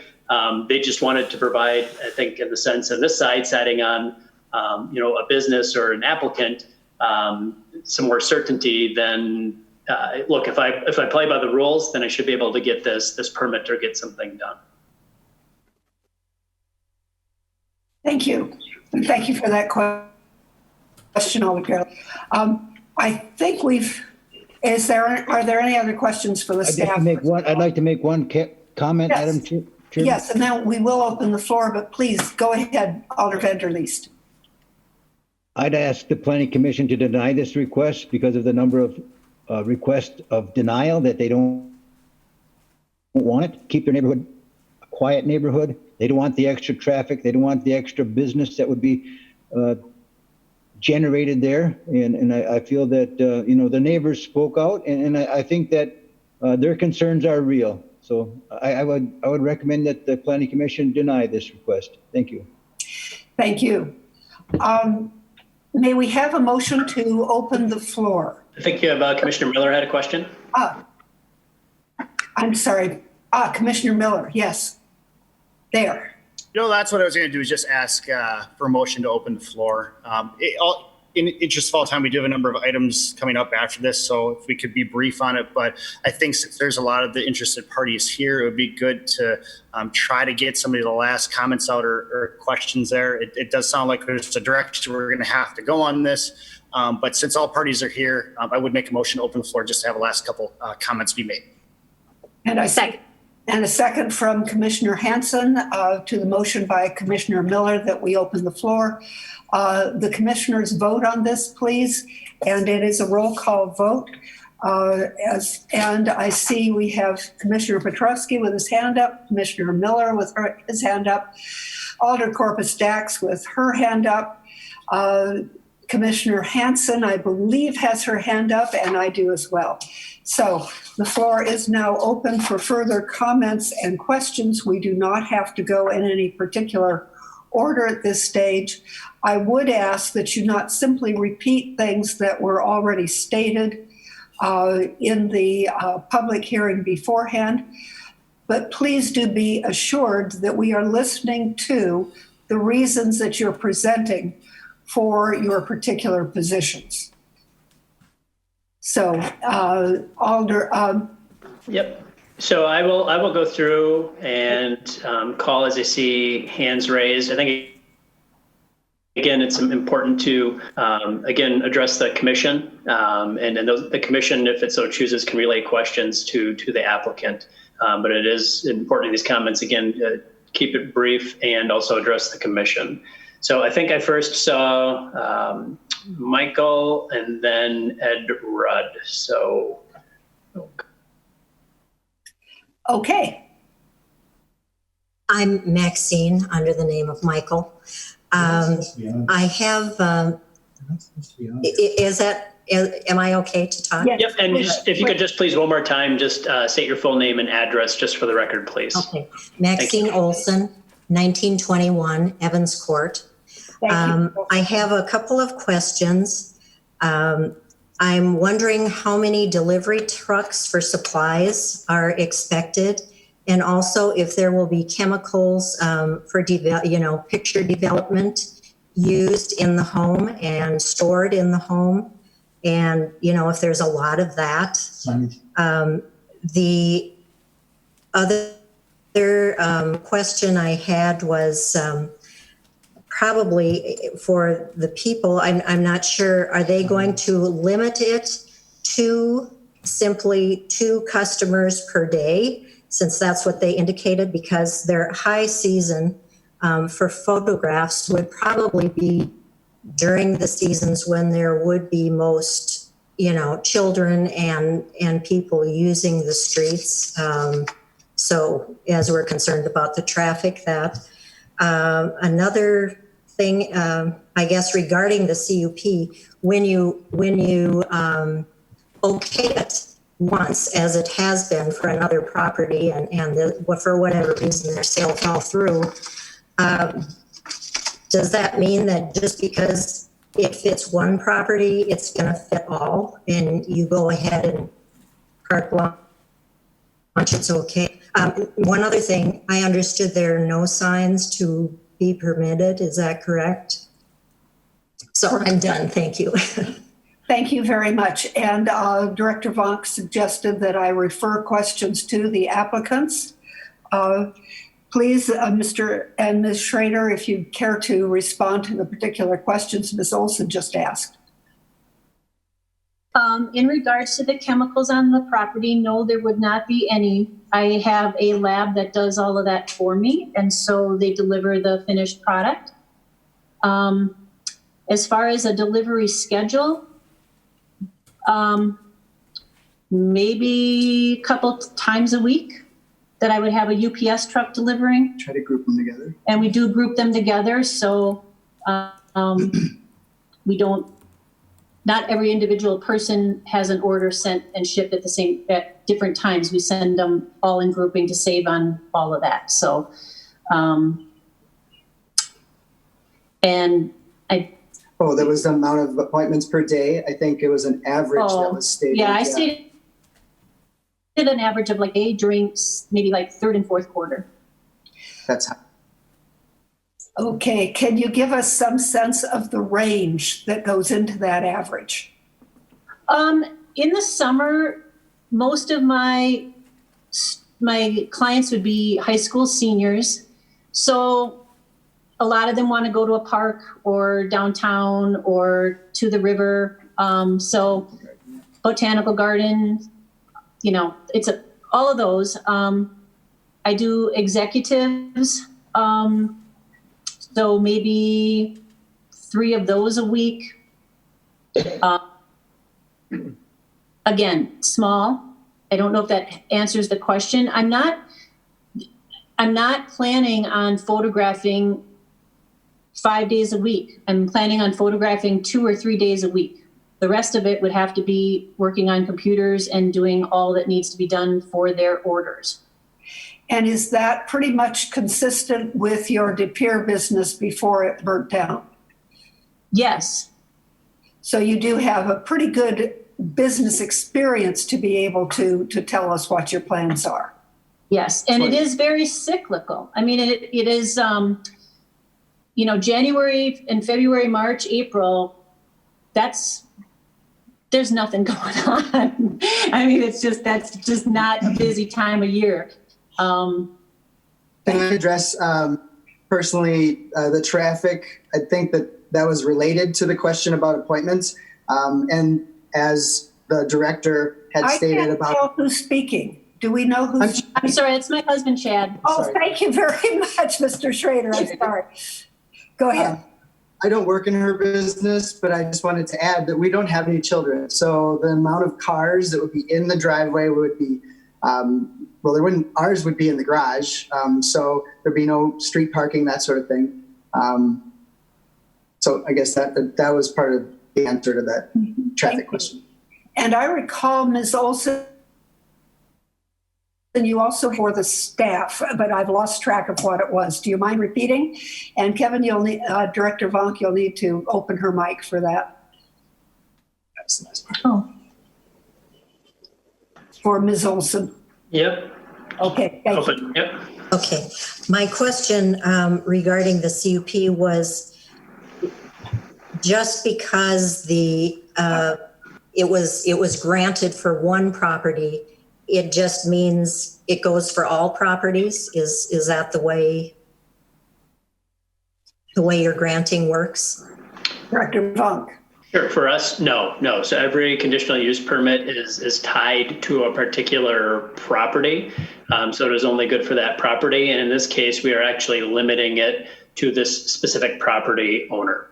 And so this is a very customized CUP, and then it's looked at on a case-by-case basis. So should this occupant decide not to do this anymore or move somewhere else, they do not get to take the CUP with them and go bring it to another property.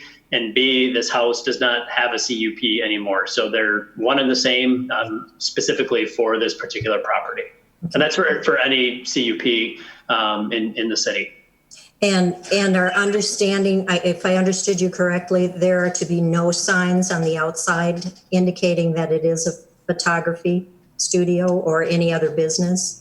That is correct. I'd have to double check with our zoning administrator. I think in a residential district, you can have a 1 square foot sign, but that is for anybody, like a traditional address sign, like to put like your name or your family. We cannot regulate content of that sign or what's on that sign, but I believe the maximum dimensions, it's 1 square foot. So 1 by 1 is the max. And I'll refer to Mr. Newmeyer on that.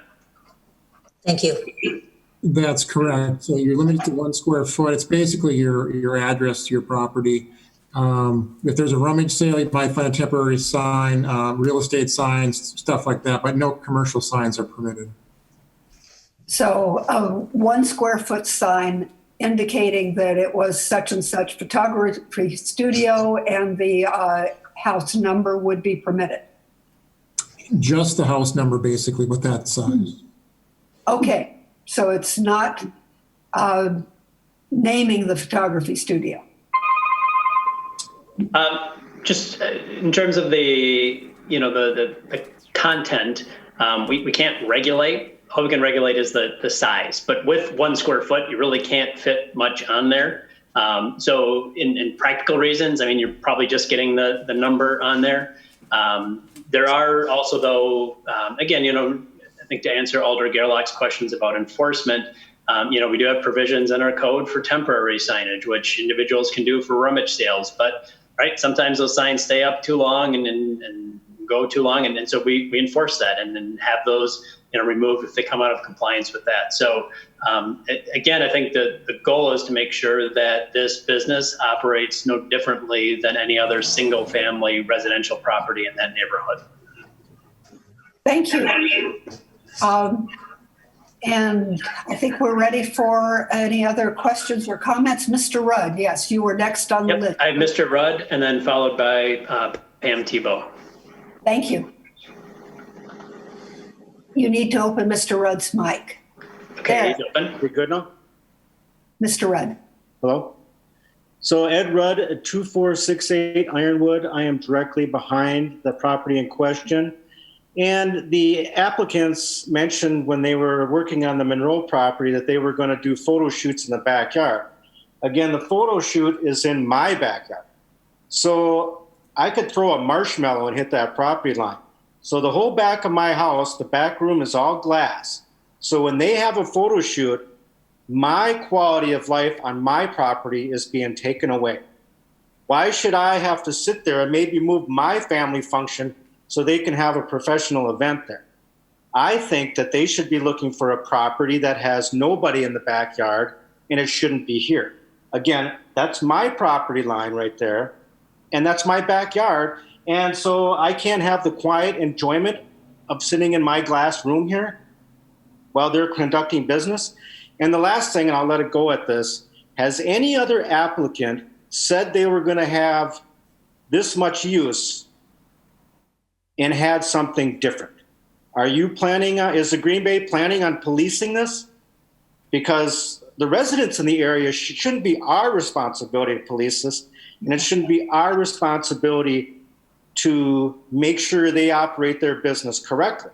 I know that other businesses I've had, they have had inspectors come by on a regular basis, and I think Mr. Newmeyer was one of them, and I don't have a problem with that, but I would like to know that they are going to come there on a very regular basis and police the situation to make sure it is what they say it is going to be.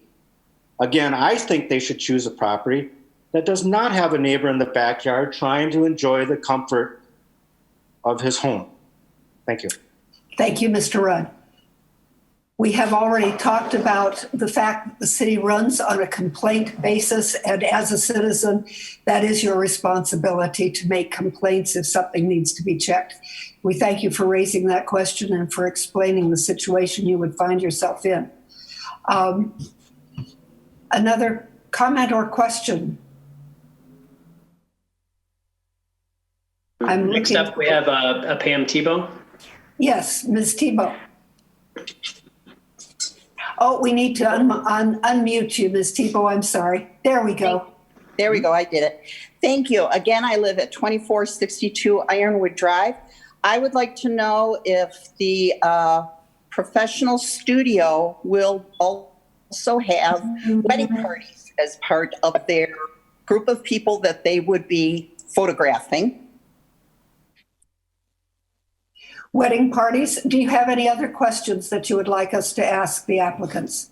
Well, the wedding parties, because that would increase the amount of people in the area, that would increase the amount of traffic, and that would increase the amount of parking spaces that would be taken up if it was a large wedding party. Did they have wedding parties in their, did they photograph wedding parties in their De Pere studio? And will that be something that they are also going to be doing in their professional studio that they will be putting in our residential neighborhood? I'd like you to ask them that. And Ms. Schrader, would you respond to that question, please? We do not photograph weddings. I'm a little too old for that. So there will not be the charter bus type situation that you might be familiar with if you go to Pampern Park, Von Ferrick on any given Saturday. You might see 7 of those, but no, I don't photograph weddings. Thank you very much. Any other questions or comments? Ms. Tebow, was there anything else you wish to say? Thank you. That was all at this time. That was all. Okay. I have Ann, I believe it's Ann Schmidt up next. Yes. Ms. Schmidt? Okay, can you hear me? Yes, we can hear you. Okay, I was just looking for clarification in the letter that we had received on April 16th from the applicant. The letter indicates that the hours for the studio would be by appointment. However, the appointments would be Monday through Friday, 9 to 6, with an occasional appointment later and during the summer months, and seldom on a Saturday. Is that still true, being that they had indicated there would be 2 to 3 times per week only? Ms. Schrader, would you like to address that question?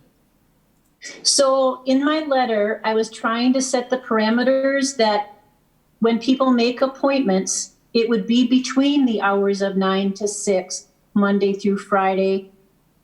But it's not, we wouldn't be open 9 to 6, if that makes sense. It would just be that I wouldn't want you to think that I would have somebody driving into the neighborhood at 7:30 in the morning or 9 o'clock at night. When people book their appointments, I'd like to keep it in between from those hours, but it is by appointment. So no, it is one and the same. I just probably didn't word that correctly in the letter, or at least it sparked concern. We'd still be looking at, 2 to 3 appointments a day. However, it would not be Monday through Friday. It would be like 50 days out of those days. That makes sense?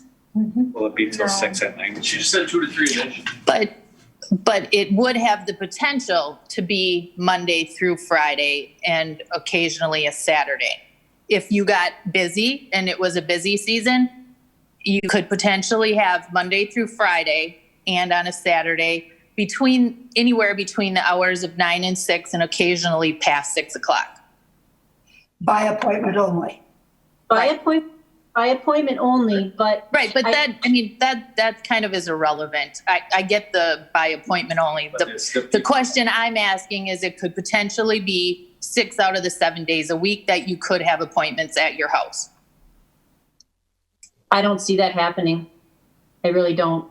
Okay, well. I've been doing this for 23 years, and that is just not the case. And I don't think I could handle that much activity. I'm doing this by myself. Which concerns me then about having your employees, that you were saying you were going to have 1 to maybe 2 part-time employees.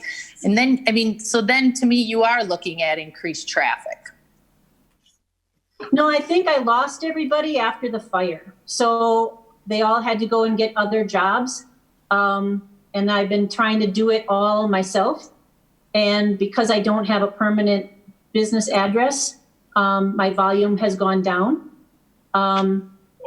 So I don't anticipate that it's going to, I just can't possibly imagine photographing 5 or 6 days a week. That just is not even, you've talked to any professional photographer and they will tell you the same thing. So those aren't facts. Thank you. So those aren't facts. Okay, I'm just going by, what the information that you had in your letter. Mm-hmm.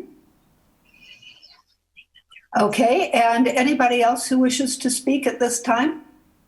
I have Carrie Anderson. Ms. Anderson, please.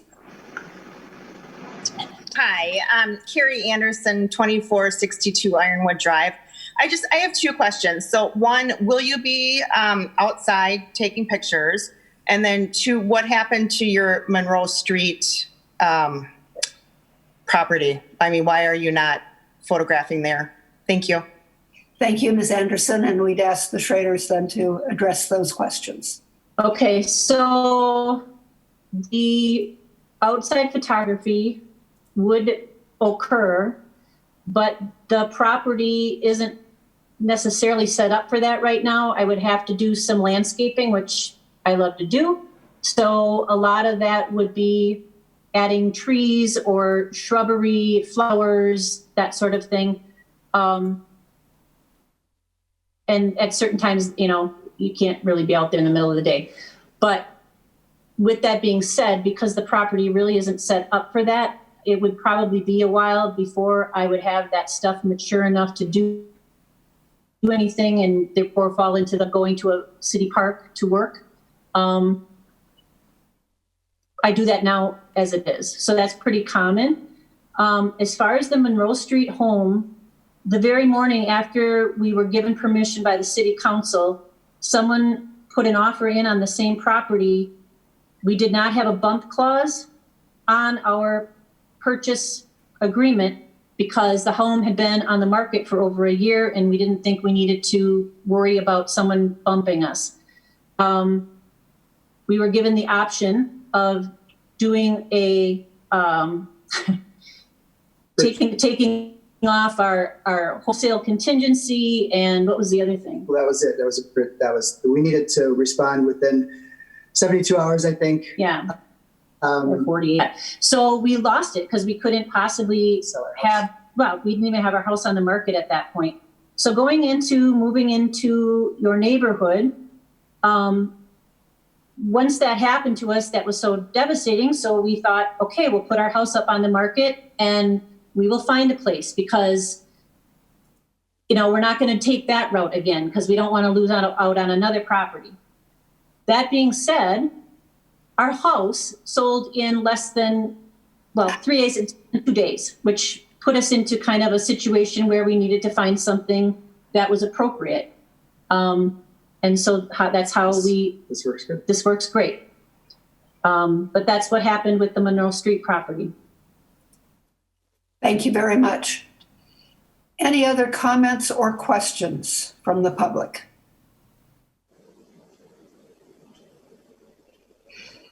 The Schraders have been very kind about responding to particular questions, but I also want you to have an opportunity to say whatever you would like to say at this point. Yeah, I believe Ms. Tebow has raised her hand, but I think she's already spoken. Yes. Once. Yes. So, for me to talk? Ms. Schrader, please, and Mr. Schrader. So, thank you. Thank you very much. I understand the concern because I think that a lot of opinion is not necessarily how it's going to be. I think you will know us more as neighbors than an actual business. We're very good neighbors and we're coming from a very good neighborhood. And so we will be living there regardless. We are coming. We are coming to your neighborhood. Yep. So if I may, I know Alderman Vanderleest is a well-respected alder.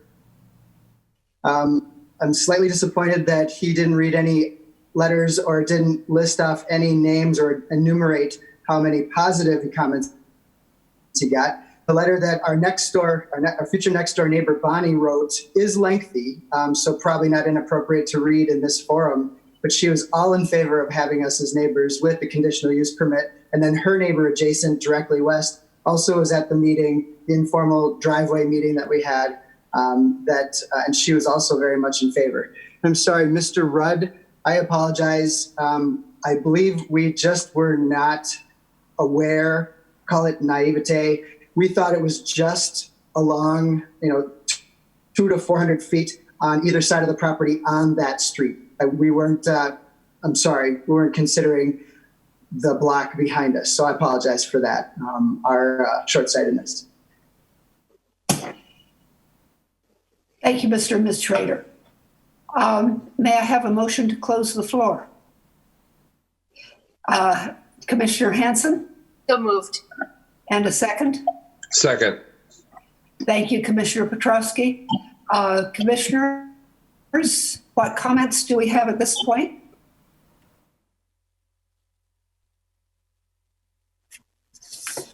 Or is it time for a motion? We have Commissioner Miller. Commissioner Miller, and your mic is now open. So I will make a motion to approve with adding two conditions, and I apologize, maybe they might already be in there. I wasn't able to pull it up.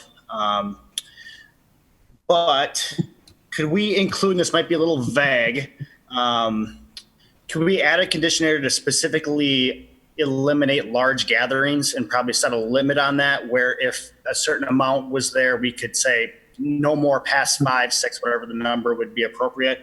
And then a separate condition of requiring some sort of landscaping or other coverage for outdoor photography. So there is some sort of a barrier between them and the neighbors. I think those would be two appropriate ones. Those are a little vague though, so I'm not quite sure how much we could do with that.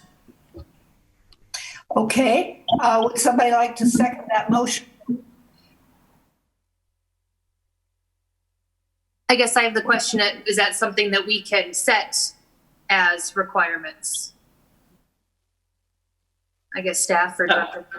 Sure, and I may pull in my colleagues on this. So I think in terms of a condition and on large gatherings, I think you just want to be specific that it's, business related gatherings. We really don't have conditions on having 50, 100 people over to my house, other than nobody wants to get corona. But, in terms of business related activities, I think if you wanted to, put a numerical cap on there, I think that's appropriate and within, your realm of having that conditions. I would, depending which way you want to go, you could say large gatherings, but then it becomes up to interpretation, back and forth about what large is. If you want to enforce something, a number is cleaner.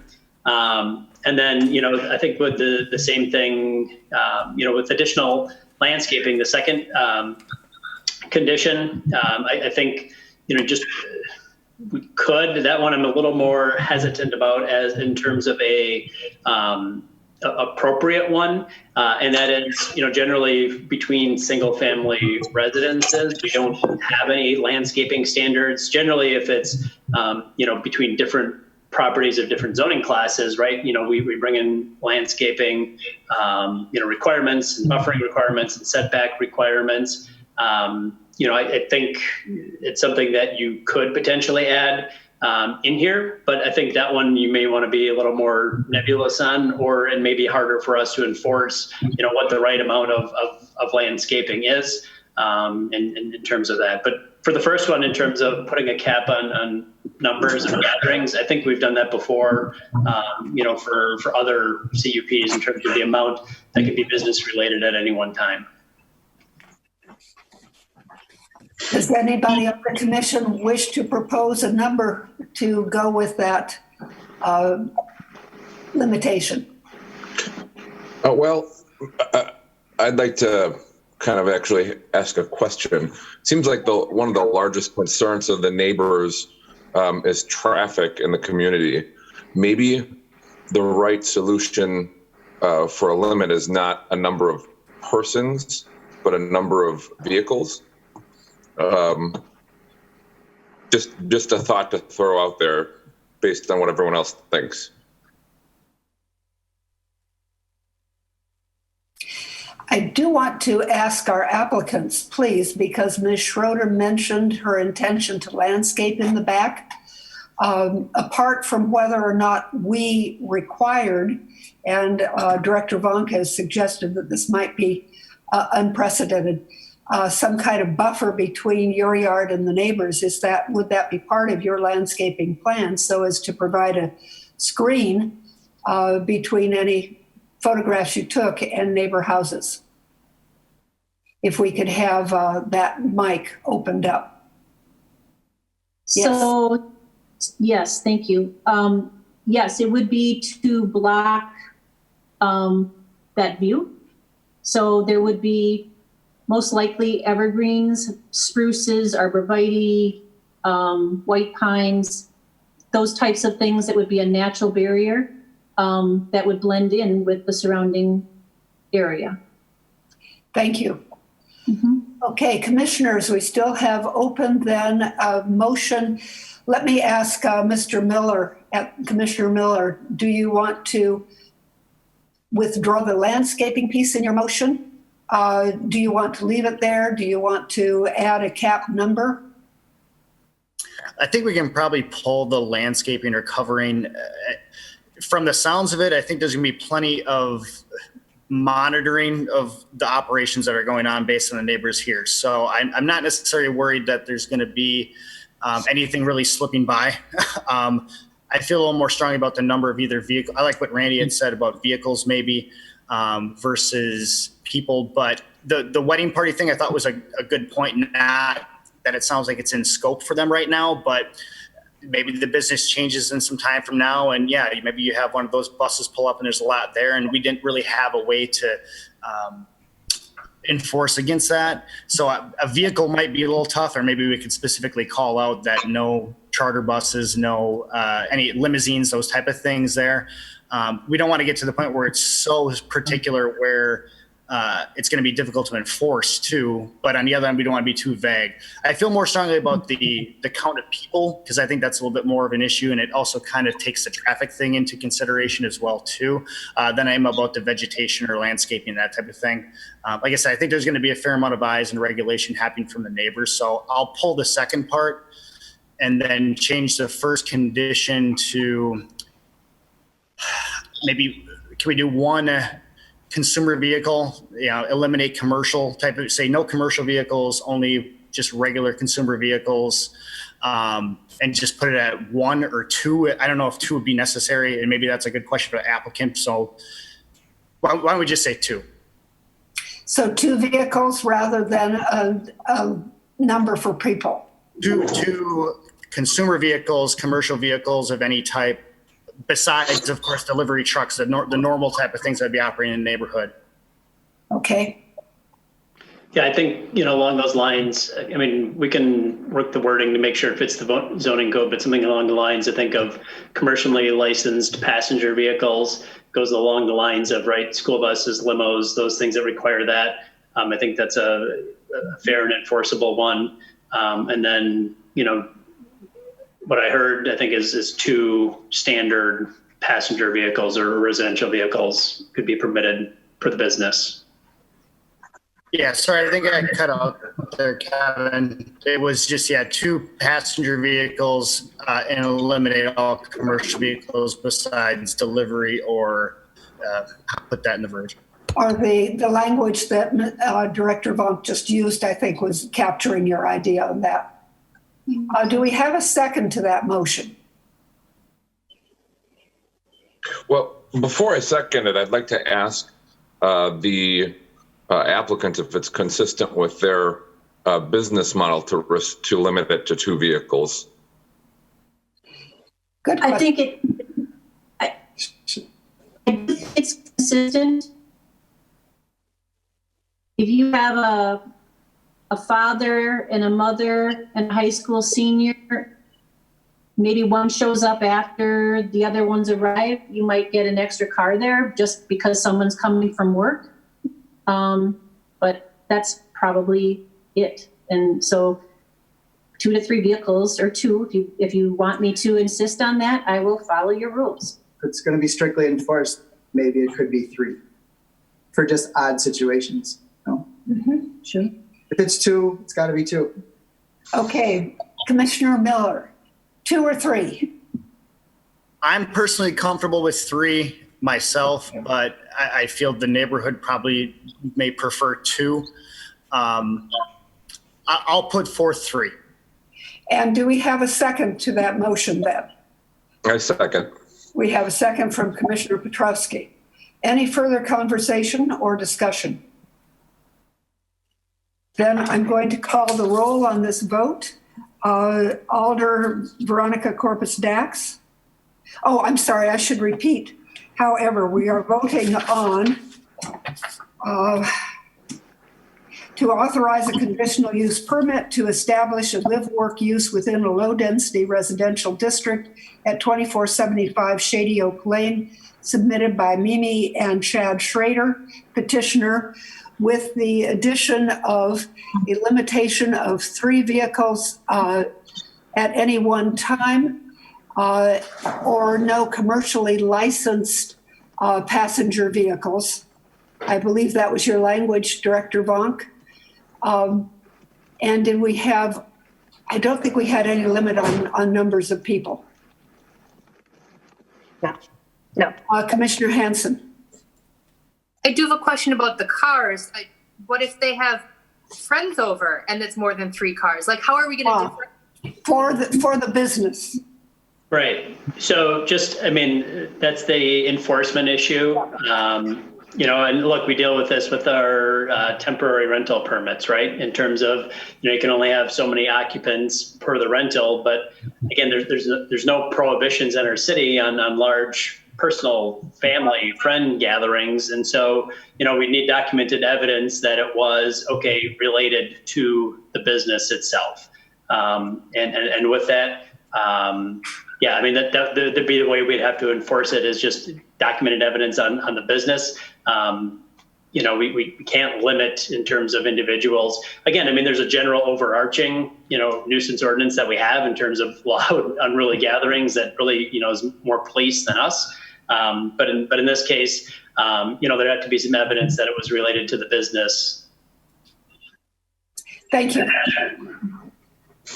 Any other comments by the commissioners? Alder Corpus Dax, your vote? Aye. Commissioner Hanson, yours? Aye. Commissioner Petrowski, yours? Aye. Commissioner Miller, out of order, yours? Sorry. Aye. And mine is also in favor. Thank you all for your attention to this and your willingness to share your views of it. And thank you to the Schraders. This will come before the City Council. Can you give us a date, Director Vonk? This will go before council Tuesday, June 2nd. So it will go next Tuesday. If you wish to participate, it will be another virtual meeting. You can either work with your alderperson, or also it's available to the public to attend that meeting as well. But next Tuesday, June 2nd, 6 p.m. And I would simply add for Alder Vanderleest and for the others who are here who objected, that we are prohibited by state law from simply going with the number of objections. That had been our previous policy when it came to, or not policy, but practice when it came to party houses, for instance. But that is not a possibility, so we're paying attention to the particular reasons that were brought forward, both by the applicant and by the other neighbors. And thank you all very much. We'll go on then to item number 5 in the agenda, which is a public hearing on the request to authorize a conditional use permit to establish a 2-family dwelling within an office residential district at 1207 East Walnut Street, submitted by John Howe at 1207 East Walnut, property owner. And again, the same rules apply. I will call first upon those who support, and then those who oppose, and then those for information. And I would ask now for anybody who supports this. No, but first of all, thank you. Yep. Mr. Newmeyer, if you could introduce this particular item. Thank you. Madam Chair, I can do it real quickly. This is a property at 1207 East Walnut, just east of South Roosevelt, just down the road from East High.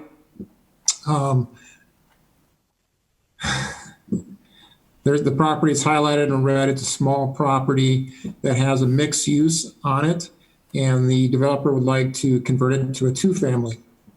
So because of the zoning being office residential, 2 families are only permitted by a conditional use permit. So that's the reason why this request has been made. And currently, because it is office residential, it does have a lower floor that is commercial. Is that correct? It had a unit. Yeah, I'm not quite sure if it's currently being occupied, but I think the idea is to convert that to a first floor residential use. Okay, thank you. Public, anybody here who would wish to speak, first of all, in support of this proposal? And it looks, Director Vonk, as if we have fewer people to keep track of here.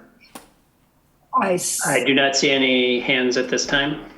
Okay, if you would open the mic though, because we have some people who are not on video. All right, all the mics are open. Okay, does anybody wish to speak in support?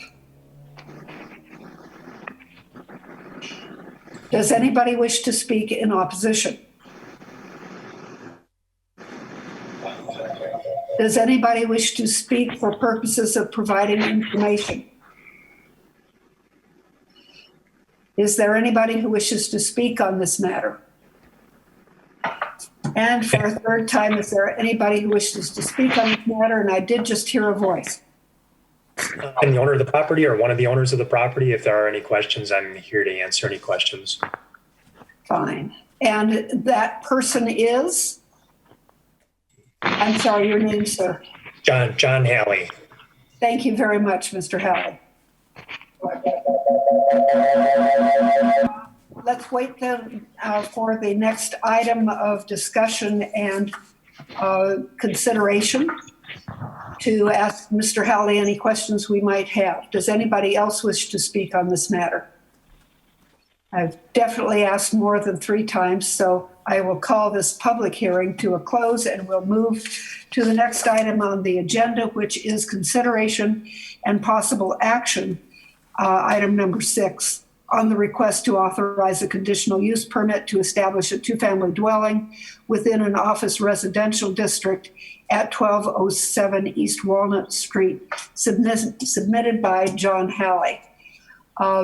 First of all, Mr. Newmeyer, is there anything else that we should know from the staff?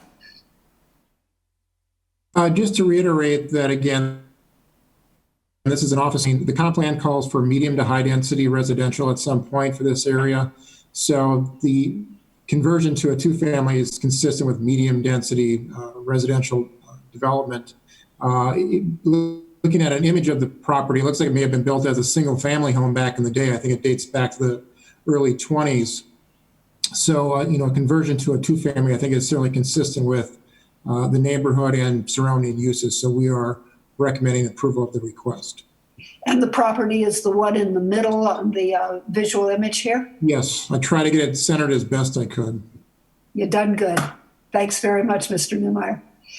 Okay, I'm wondering, commissioners, does anybody have questions for Mr. Hawley? In which case I would entertain a motion to open the floor.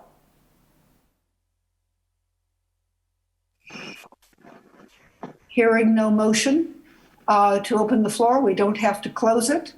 And Mr. Hawley, you have no questions being addressed to you. Thank you for being present for that purpose, however. Do we have a motion on this recommendation? Move to approve. Thank you, Commissioner Hanson. And a second to that motion? Commissioner Petrosky? Second. So any further discussion by the commissioners?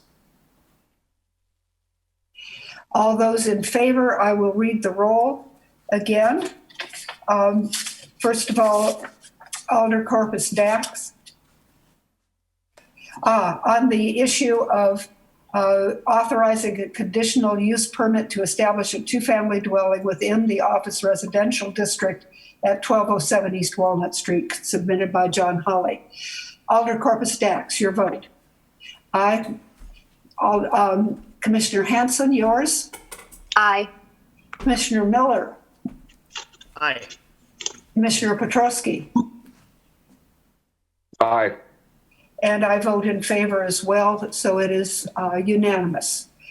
And we can go on to, and for Mr. Hawley's information, again, this will go to City Council on Tuesday, the 2nd, 6 p.m. June at 6 p.m. Okay, item number 7 on the agenda is the public hearing on the request to amend this existing Green Bay Packaging Plan Unit development, that is the PUD, to include the expanded mill operation at 1601 North Quincy Street, submitted by Matt Stemansky, Green Bay Packaging applicant.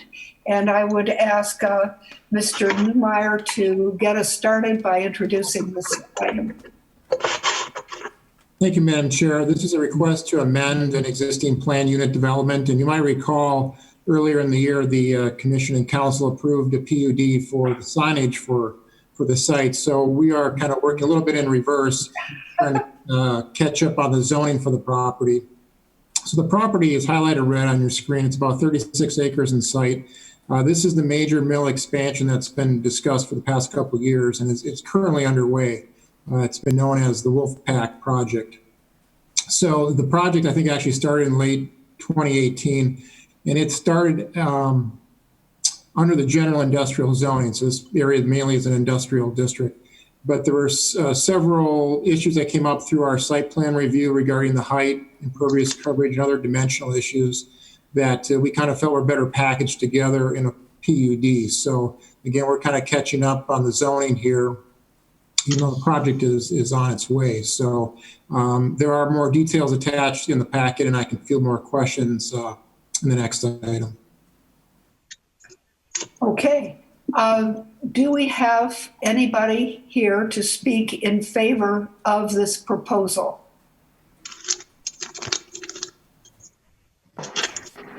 Is the applicant here? I see Mr. Michalski here. Do you wish to speak now, Mr. Michalski, or would you rather wait until we consider this for action? I guess I would rather wait until we consider it for action, but I am representing Green Bay Packaging. My name is Bob Michalski. Thank you very much. Okay, is there anybody? Alder Kathy LaFave? Yes, Alder LaFave, please. Thank you for being patient with us since you were on one of the first items and now one of the last. I know. Thank you very much. I have no issues with this. I think Green Bay Packaging is going to bring in a really good economic value to the city, and I'm all in favor of this item. Thank you. Thank you, Alder Lefebvre. Anybody else? If you would undo the mic, Kevin. Thank you, Director Bunk, so we can hear if there's anybody here that wishes to speak. Some of the mics are still on. I don't know. See that? Didn't do what I wanted to do. All right. It's problematic. Now everybody should be unmuted. I think some people are choosing to mute themselves after I turn it on. But yeah, everyone. Okay. We are going to presume that everybody is unmuted, and I hear nobody asking to speak. So I will ask again, is there anybody who wishes to speak on this item? And for a third time, is there anyone here who wishes to speak on the item? Then I declare the public hearing closed, and we will move to item number 8 on our agenda, which is consideration with possible action on the request to amend the existing Green Bay Packaging Planned Unit Development, PUD that is, to include the expanded mill operation at 1601 North Quincy Street, submitted by Matt Szymanski. Represented by Bob Michalski for Green Bay Packaging.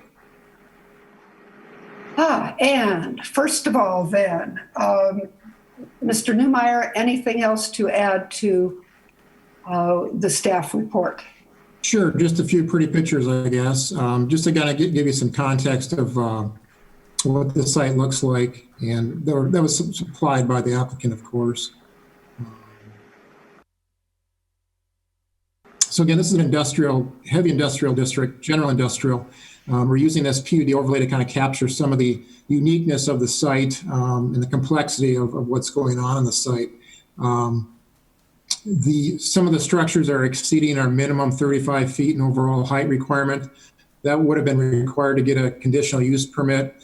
There were some other dimensional issues like green space that may have translated into a variance request. So again, we kind of packaged some of these together and put them in the PUD. So the plan unit development is attached within your agenda. If you have any questions, I can go through those. But again, this is an industrial area that has long been established and is now being redeveloped. Here's a copy of the site plan between Quincy Street and the river. A majority of the expansion is occurring kind of on the north part of the site, on the northern edge there. And there will be access from Quincy Street to driveway cuts there with loading docks there as well. We're going to be working with Green Bay Packaging to hopefully develop some sort of buffer system for the overhead doors and the access there to kind of create some green space. And then there's some elevations just kind of giving you a sense of the size of the project. And again, you can kind of see some of the signage that was maybe discussed earlier this year. But this is kind of looking southwest at the site. The lower left seeing the delivery and shipment area. And then so the highway is behind us then? It is to the right of us, yes. Okay. So, yeah, there you go. That's another view looking kind of northwest. You don't quite see Tower Drive there, but you get to see the south side of the mill. Okay, thank you. Yeah. So again, we are supporting the request. We did send out notification. Of course, this is well over 3 acres in size, but we didn't receive any comments or questions from the neighbors or general public. And we are supporting the request based on the plan unit development amendment as proposed. Okay. Do any of the commissioners have questions for the staff?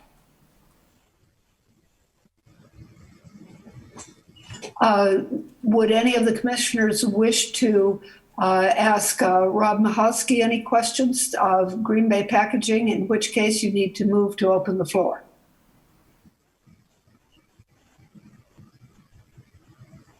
Okay, so we don't need a motion to close the floor. We need a motion on the item before us. Move to approve. Commissioner Hanson moves to approve. Is there a second? Second. Second from Commissioner Corpus Dax. Any further discussion? Then we will vote on the request to amend the existing Green Bay Packaging Planned Unit development to include the expanded mill operation at 1601 North Quincy Street, submitted by Matt Szymanski, Green Bay Packaging applicant. I'll read the roll. Commissioner Alder Corpus Dax. Aye. Commissioner Hanson. Aye. Commissioner Miller. Aye. Commissioner Pedrowski. Aye. And I vote in favor also of having buildings to put those signs on. I couldn't resist saying that. So we have a unanimous vote, and that will also go to the City Council on the 2nd of June at the meeting starting at 6 p.m. 6 p.m. p.m. And thank you very much for waiting, Mr. Michalski. We appreciate your presence here. We have one last item on the agenda, and that's consideration with possible action on the request of the Department of Community and Economic Development to institute a zoning action notification sign policy as it relates to requests for a conditional use permit, CUP, a zoning designation change, a plan unit development, comprehensive plan amendment, and or area plan creation or amendment. And Mr. Buck, I believe you are on now to introduce this item. Thank you, Madam Chairman. Okay, or Chairperson, there is, you heard it a couple of times tonight, people are very interested in being noticed of any type of zoning change or land use change that happens. Historically, you know, the newspapers were heavy circulation, public notices were generally felt to be the best way to do it. The city kind of changed that, and although we still post the notices, put them in the paper, hang them in City Hall, we went to, like many municipalities and counties, went to a notification. There's a lot of discussion, you know, how far do you send the letters out? Used to be 100 feet, grew to 200. In 2015, it was changed to 200 or 400, depending on the size of the lot. So it has been kind of dynamic thing over time, this notification. Obviously, we put things on our website, but a lot of places tend to get a lot of criticism for not notifying further out. I know you guys talked about this in 2015 and earlier than that. You know, cost is pretty heavily involved with sending out a lot of letters. That goes up all the time, a lot of staff cost. And, you know, there's never a agreement in general on how far that should be. Another thing that happens with just sending out letters is they only go to landowners. So other interested parties, you know, primarily tenants, you know, people who may have a stake in the neighborhood but don't necessarily live within 400 or 200 feet, may never even know of the request, and they're kind of falling through the gaps. So one thing, and you can see on your screen now, that a lot of communities are doing is they place a zoning action or a action pending sign. You can see the one up in the upper left. They put signs on properties for pretty much everything, any type of action. And city staff had been talking about this in particular with our not a division, but our neighborhood planners. We all kind of agreed that this was a very effective and inexpensive way to be more transparent, to let more of the neighborhood and interested parties be involved. And so we thought to bring this forward. It wouldn't require council approval. It's really one of your policy changes. So you would direct community development staff, you know, to basically have the signs created and start running that program just like we do with the letters. So the sign that we're proposing, so you'll have varieties in all different shapes, but the one we're proposing here is on the left. So obviously bright orange, so it's noticeable. It'd be 2 feet by, I think by 1.5 feet. You can kind of see the frame that it's going to be put in. So it'd be I believe it's an iron frame, like you'd find real estate signs and whatnot in. This would go in the yard at least 7 days prior to a plan commission meeting to kind of match our letter noticing. And it would have to stay up on that property all the way through council, or unless the petition is withdrawn. We talked internally, do you make the petitioner buy it? Do you use a paper one, corrugated plastic one? And we kind of went all back and forth. And we kind of settled on that 18 inches by 24 inch aluminum sign with just the basic information on it, the phone number, our website address, and just that something's going on there. So they can go to our website, they'll see it in the What's New section and be notified. So oftentimes there's criticism that you're not going to be able to see it, it's not going to be effective. So we kind of have some brief regulations, and those are in your packet in more detail, but that it needs to be installed where most visible. Now staff is installing it, so we're going to make that judgment call. But it has to be within 5 feet of the right of way. So if there's a sidewalk, it's going to be close to that sidewalk, within a person's distance. If you have multiple frontages, we may require signs on both sides. In some cases, it might not be necessary if it's very narrow on one side and visible on the corner. So that would be a staff discretion. Lots with frontages over 400 feet, which is, a pretty big distance. That would be like 8 downtown lots. They require additional signs, and so we could add more. And then if there is no front yard, like a zero setback building, an old downtown building that's right on the sidewalk, staff would then work with the applicant to get it placed in a window, possibly, put in a doorway, or in some cases, it might not be feasible to put a sign on the property at all. But obviously it couldn't be located in a spot where it is an obstruction, to vehicle traffic, to pedestrian traffic, and it can't be located in a place where vegetation could easily block it from view, or parked cars could block it from view, or whatnot. But this is sort of our thought process, was we would reach a lot more tenants and a lot more interested parties that just don't happen to be landowners. As you all know, rentals have become much more popular as a housing choice. And people vested in their neighborhoods for, 10, 20, 30 years, spend their whole life as a tenant in the same neighborhood. And they have been kind of falling through the cracks of our letter policy. So with that, we are recommending adding item 26 to your rules and policies. You have 25 right now, and 26 would be what you saw in the staff report. So it's basically what I described written out a little better. Okay, we have a question or comment from Alder Steuer. Thank you, Madam Chair. Mr. Buck, I commend you in the office for putting this forward. I've been sadly privy to other plan commission meetings where folks were not either notified or they were too far out of the area. I can see this helping to avoid a lot of those issues in the future. Very proactive, and I'm very supportive of this. And I don't know if there's anything else you need from us, as we go to council, but I think this is long overdue, and I commend you for it. Thank you. Thank you, Alder Steuer. Any other comments or questions to the staff? Yes, Commissioner Miller.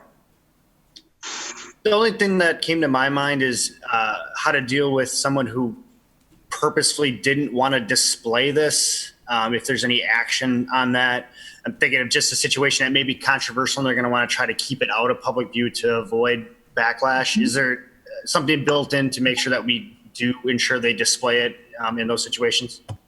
Right. Well, in the regulations, those can be massaged, by the Plan Commission. They are your rules and policies, so they don't go to the council. But staff is going to be placing the signs. So we're going to locate them in a spot that is most visible and not obstructed. And then there is a provision in there as well that the property owner must maintain them in a safe and clear fashion. So they need to report to us if somebody pulls it out, somebody steals it, falls down, gets knocked down, or, in your scenario that you just kind of mentioned, they may have taken it down themselves. At that point, we can either put another one up. If they continuously disappear, we would have to probably talk internally. Director Vaughn could probably have to make a call on what to do, but clean it down or. I'll be camping overnight somewhere. Right. So we tried to build in some protections for just that, Mr. Miller. And Yeah, I think, go ahead. Sure. And in terms of bringing it to the commission, I think it's something that staff could state in terms of an applicant can still bring a request before you, but staff could state in their report, refused to put the sign up or sign was missing during a certain period of time, and let this body decide how they want to handle it. Maybe say, look, we don't feel the public's been adequately noticed. Leave it up for another 2 weeks and then we'll get the next meeting. But yeah, I mean, that would be up, I think. And again, at the end of the day, these are all public actions that we're doing. So I get, right, things are easier if the neighbors don't know about it, but that is totally not what this body and what this community and our department is about. So this is just another tool to help, engage the community. But also, I think, one of the things from our mayor is looking at ways to improve customer service in the community. And so I think just being able to find a way to provide information that didn't create a lot more work for our staff. And I think this can do that. And then you identified this as to be number 26 in our, I'm losing words now. Number 20 relations for the Plan Commission. That would not replace number 25 though, correct? And we would still have the letter sent to the people within 200 feet or in the case of a large property, 400 feet. Oh, correct. Correct. Yeah. So this would be supplemental to that. I mean, we also generally call the alderperson. We notify them if it is controversial, even just like the live work this evening. We do either request and sometimes even require neighborhood meetings. So like even during the pandemic here, you saw the petitioners held one in their driveway, everybody like 10 feet apart. Wow.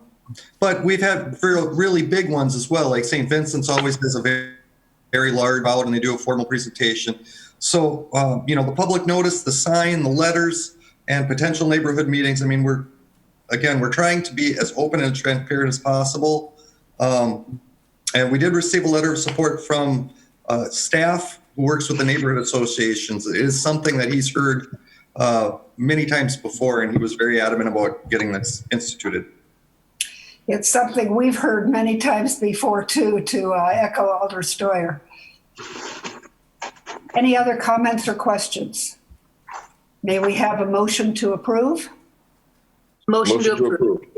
Oh my goodness, I'm going to call on Mr. Petrosky. Commissioner Petrosky, do you wish to second Commissioner Hanson? Oh. Was that yes or no? Commissioner Hanson, are you seconding this motion? I will second Commissioner Petrosky's motion. Very nicely done. Okay. Do we have any further discussion or concerns? Then I would ask that Alder Corpus Dax, first of all, vote. And Commissioner Miller? Aye. Commissioner Hanson? Aye. Commissioner Petrosky? Aye. And I will vote an enthusiastic aye, and it passes unanimously. Hallelujah. And we can move on to the informational director's report, please. Director Vonk. Thank you, Madam Chair. So first off, I've got $100 so anyone who can name the other 25 policies off the top of their head. Yeah, besides Dave or Paul, because they've got those all memorized.